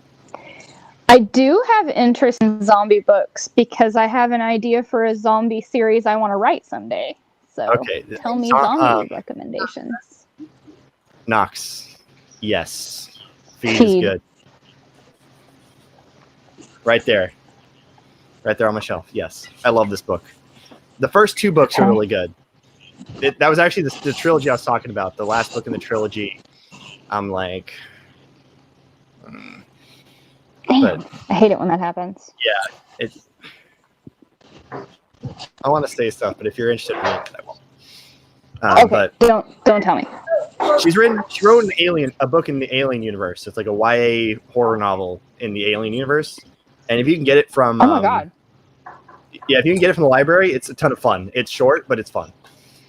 She wrote the Drafting Booth. Yeah. Yeah. I have that one. I show it to you, but it's the stand my mic's sitting on. It's like my Mira Grant stack. So, but I have it on good authority. It might be picked for certain book clubs soon, so I don't want to start it. So, I have Rolling in the Deep. I'm trying to force Kat to pick it for Paper Cut Book Club. Rolling in the Deep, I think, is what the prequel novella is called, and I have that on my Kindle, on my TBR for Owls. So I'm going to be reading that. Yeah. I'm trying to finish. I want to finish Soul of the Sword by Julie Kagawa. It's like basically that series is like Inuyasha. It's wonderful. Yeah, I want to read. Get Kat to pick it. I'm going to have to take a picture of this to send to Kat. Give me a second. I feel like I look cross-eyed, and I'm not meaning to look cross-eyed. I don't normally look cross-eyed. You look fine. Let me think. What else is on my TBR? I think... I'm going to read Wind Witch. I just re-listened to Truth Witch. Because I want to continue, because I have all of the books that are out so far, because I loved Truth Witch so much, but I just haven't got to Wind Witch, so that's on my TBR. Furyborn. I'm going to be reading Furyborn in April, all because of Rachel. Speaking of reading with Rachel, we had talked about this. Rachel, I don't know if you still want to do it, but I forgot. We were supposed to read Siege and Storm together. Yes. I got the audiobook from Audible, so I'm going to knock that out this week. The first one? Yeah. Because I don't feel like we're reading it because nothing happened. No, I wouldn't make you do that. I know you didn't love it. It wasn't bad. It just wasn't that good either. Honestly, I found out two things before. Okay, Allie, is that a wrong assessment for Shadow and Bone? I love it. Do you really? I love it. I love the Gershi trilogy. I'm Darkling trash. And I'm like, man, you know what's really great about Shadow and Bone is if Nikolai were in that book. Because the whole series is carried by Nikolai, even though he wasn't in the first book. Like, the second book is probably my least favorite because the Darkling's not in it very much. Hey, Mom. Well, it'll probably be my favorite. You are trash for the Darkling. I am, and characters like him, like Lakyash from Wicked Saints. If you like characters like the Darkling, you're going to love Corian from Furyborn. Oh my god. Oh my god. Is he the angel in the beginning? I'm not telling you shit. No spoilers. I'm not telling you. No, it's like the first chapter is there's this character, I can't remember his name, because I have started Furyborn twice and DNF'd it twice. Yep, but third time's a charm. I'm gonna finish it and I'm gonna love it. No, tell her. Okay. So good. Oh my god, I love it so much. Okay. Have either of you read, or anybody in the chat, have y'all read City of Brass by S.A. Chakraborty? Yes. Dara Yavahush. That's like ultimate character crush. Dara. But I like the other guy. I just think Ollie. Sweet little bean. Yes. See, that name has been the bane of my existence because my name is spelled like the male version. And so if you think that I didn't get called Ollie G all the time for that fucking Sacha Baron Cohen character, you would be mistaken. But Ollie is a good character. He really is. I really like him, yeah. I need to read Kingdom of Copper. I have it sitting on my shelf. I got 90 pages through, and I decided to stop and wait and finish it closer toward Empire of Gold coming out because I don't think I can wait. Like, so I'm gonna wait until like a month before it comes out and then read it. I liked Ali more. I have the Kingdom of Copper finally, hopefully reading soon, maybe next. Don't say anything, Kelsey.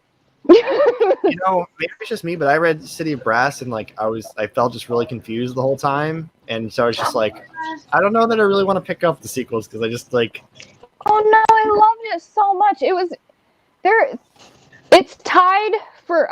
Gosh, I couldn't choose between these books. If I did like a favorites of 2019 books, I loved City of Brass, Wicked Saints, Dark Dawn, and the Book of M.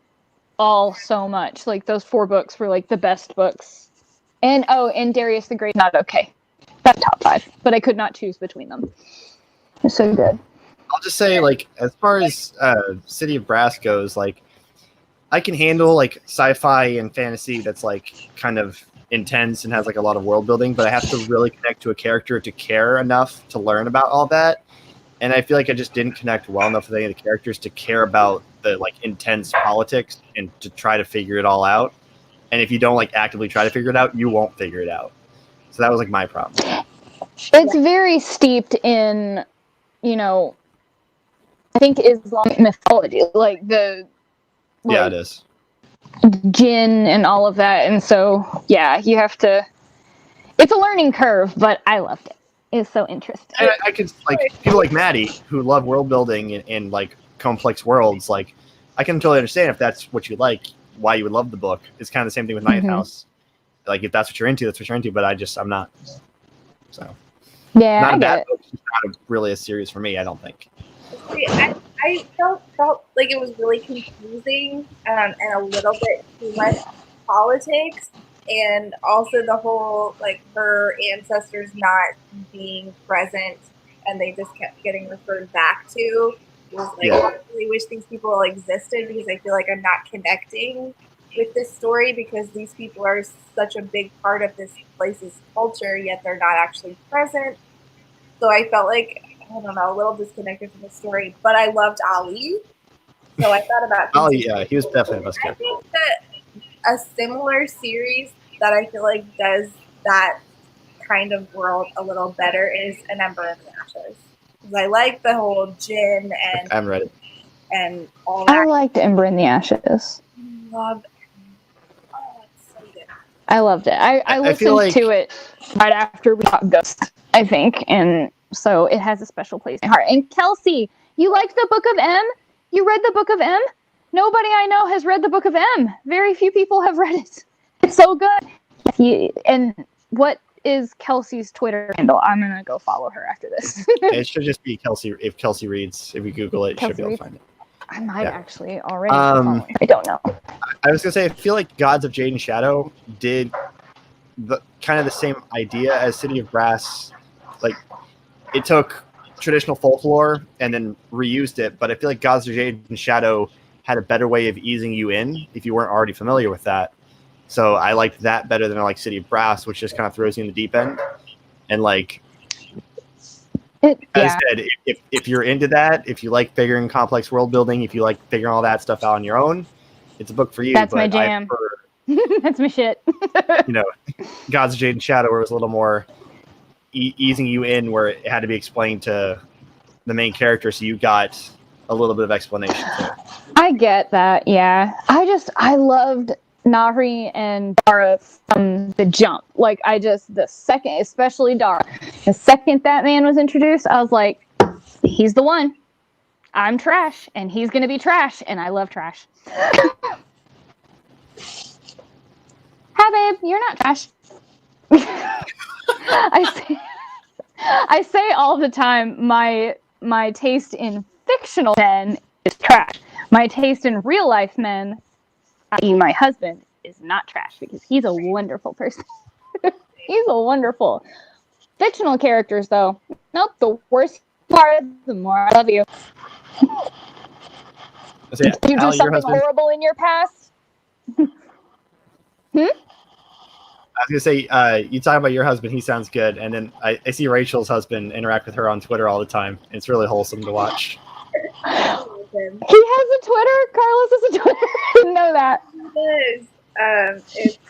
It's me Monster, because he drinks a lot of Monster Energy drinks. So he goes by Monster on all of his stuff. He streams on Twitch sometimes, and that's his Twitch. Oh, cool. Thing. So. Oh, cool. Tell him stream Silent Hill so I can watch him. Tell him stream Silent Hill. No. He plays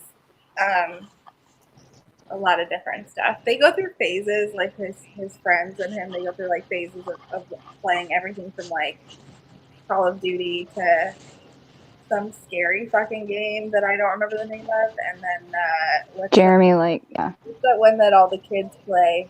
Fortnite. Yep, there it is. Aw, Nox. I'm sorry. Oh.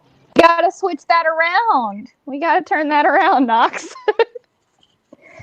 I think our husbands have a lot in common, Rachel. They're both gamers. He's a big time gamer. And he reads a little bit, but not like I do. But he does like to read. Same with Crows. He listens to audiobooks. He listens to probably like, I don't know, 6 to 8 audiobooks a year. And I buddy read with him, and it's fun.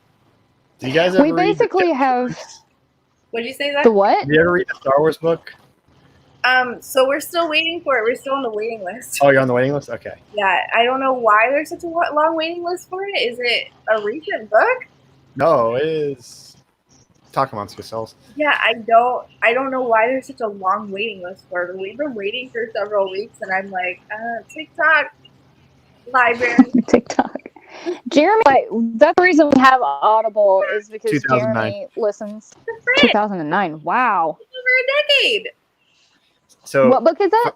For anyone in the chat, if you want to let me have my trash moment, this is like my ultimate guilty pleasure book. Yeah. Star Wars. Jeremy, listen to that. We listened to that. We have that. Yeah. I'm planning to listen. Some people are going to listen to it or read it and be like, this is the dumbest thing ever. And I'm like, I can't disagree with you, but I love this book. Jeremy loved it. I'm going to review it, and I'm going to tell you. We need to talk off camera. Okay, yeah. I had an idea for you. Okay. Bad idea for you. So any do it. Any last questions, comments, concerns before we go off? So I need to say some things to these ladies behind the scenes, and then I'm tired. Yeah. Yeah. I started waking up in the morning for work, and I'm like, I can't stay up anymore. You stay up to 3 a.m., no problem. Now I'm like, oh, it's 11:30. Oh, I'm tired by 8. Oh, we appreciate you trooping. Of course. That's why I take a nap. I'm not going to make it an hour if I don't take a nap. Yeah, an hour as we're going over 2.5. Amazing. Anybody? This has been so much fun, though. Yeah, even though we disappointed Rachel's husband that we didn't talk about books. He's definitely not disappointed. He's the We did a little bit. fan. He asked if you were going to be drinking that because he liked your drinking. Oh, does he watch those? Yeah. It's funny with me with those videos. I have such a love-hate relationship with those videos because, like, I love the concept of them, and like they do turn out really well, and people really seem to like them. But they take so much work, and then like put up money to get the booze, and like having to sit through those books. And so it's like a really weird relationship. And then knowing you're gonna get, like we saw earlier, grumpy Stephen King fans that are like, "You don't love everything you put out?" Like, no. That's the best thing. That poor man. I wonder if he knows that his grammar is that bad. I'll tell him to his Probably face. not. I'll tell him to his face. You need to learn how to read. Punctuation is your friend. Or at least it should be, but it apparently isn't. Maybe he's got. Thank you guys for being here. I mean, Thanks for being here. This is so fun. We have to do This was fun. We do, because you're gonna read Dark Dawn, and we're gonna do it again. I'll open it seems like this is only going to keep up. Like they were telling us 2 weeks. It seems like this is going to be like a 4 to 8 week thing. So I'm sure I'm going to have a bunch more weekends where I'm going to have time to stream. I think it's gonna be till. I think it's gonna last the summer, probably. In some capacity. Well, I think the bar is shutting down and the beach is shutting down and the theme park shutting down will go to mid to late April, but it'll still be a lot of extra precautions. Social distancing and You know, like you go to a bar and they say you have to wait 5 minutes to get an extra, seat between you and the next person. They have to wipe everything down, but it'll be a little more normal. Worth it. Starting at May, and by the end of the summer, closer to. Well, I don't know about you guys, but for anybody watching, if you want to see particular content from content creators, like just let us know what we can do to make your lives better during this shit show of the time we're having. Yes, exactly. Tell us what to do. Thanks, Linda. Are you entertained? Good luck with your semester, Nox. Yeah, good luck. I posted this on Twitter. I don't know if you guys saw it, but people brought up to like, Zach, you graduated a semester early. If you had gone the 4 years you were supposed to, you might not get graduation. And I was like, I could have gotten out of having to do all that? Damn. My husband, Jeremy works for a university, and I feel bad for those kids. Like that's what he said. Like, I feel bad for anyone who wanted to walk at graduation, but I was so done with like my college by the end of it. I was like, yeah, y'all are going to come back on my day off. So. It's the seniors in college and the seniors in high school I feel real bad for. I want Rachel to also give Frankenstein rant review. Yes. So I am. It'll be up on the last day of this month. Allie knows I have 2 pages of notes. She does. So it's mostly about, though, from the perspective of how Mary Shelley created a book that's like, yes, it's paranormal, but also fuck the patriarchy. So, like that's where I'm coming from with that review. So that'll be up on the last day of this month. So, fun story, Rachel. If you feel bad about how long you've had my copy, I just realized. So for like horror classics, I have these, the Barnes and Noble editions. Yes. You'll notice one's missing, Frankenstein, because my mom has been borrowing it since like last summer. That's because she keeps falling asleep. She probably has it tucked in the drawer somewhere and forgotten she has it. She keeps falling asleep during it. She can't do it. I don't know if she even tried. Falling asleep. Oh, fucking I don't blame her. Oh. If I didn't have these matching editions, I probably would have gotten rid of it. Right? I'm like, well, the cover's pretty, and I spent $10 on it.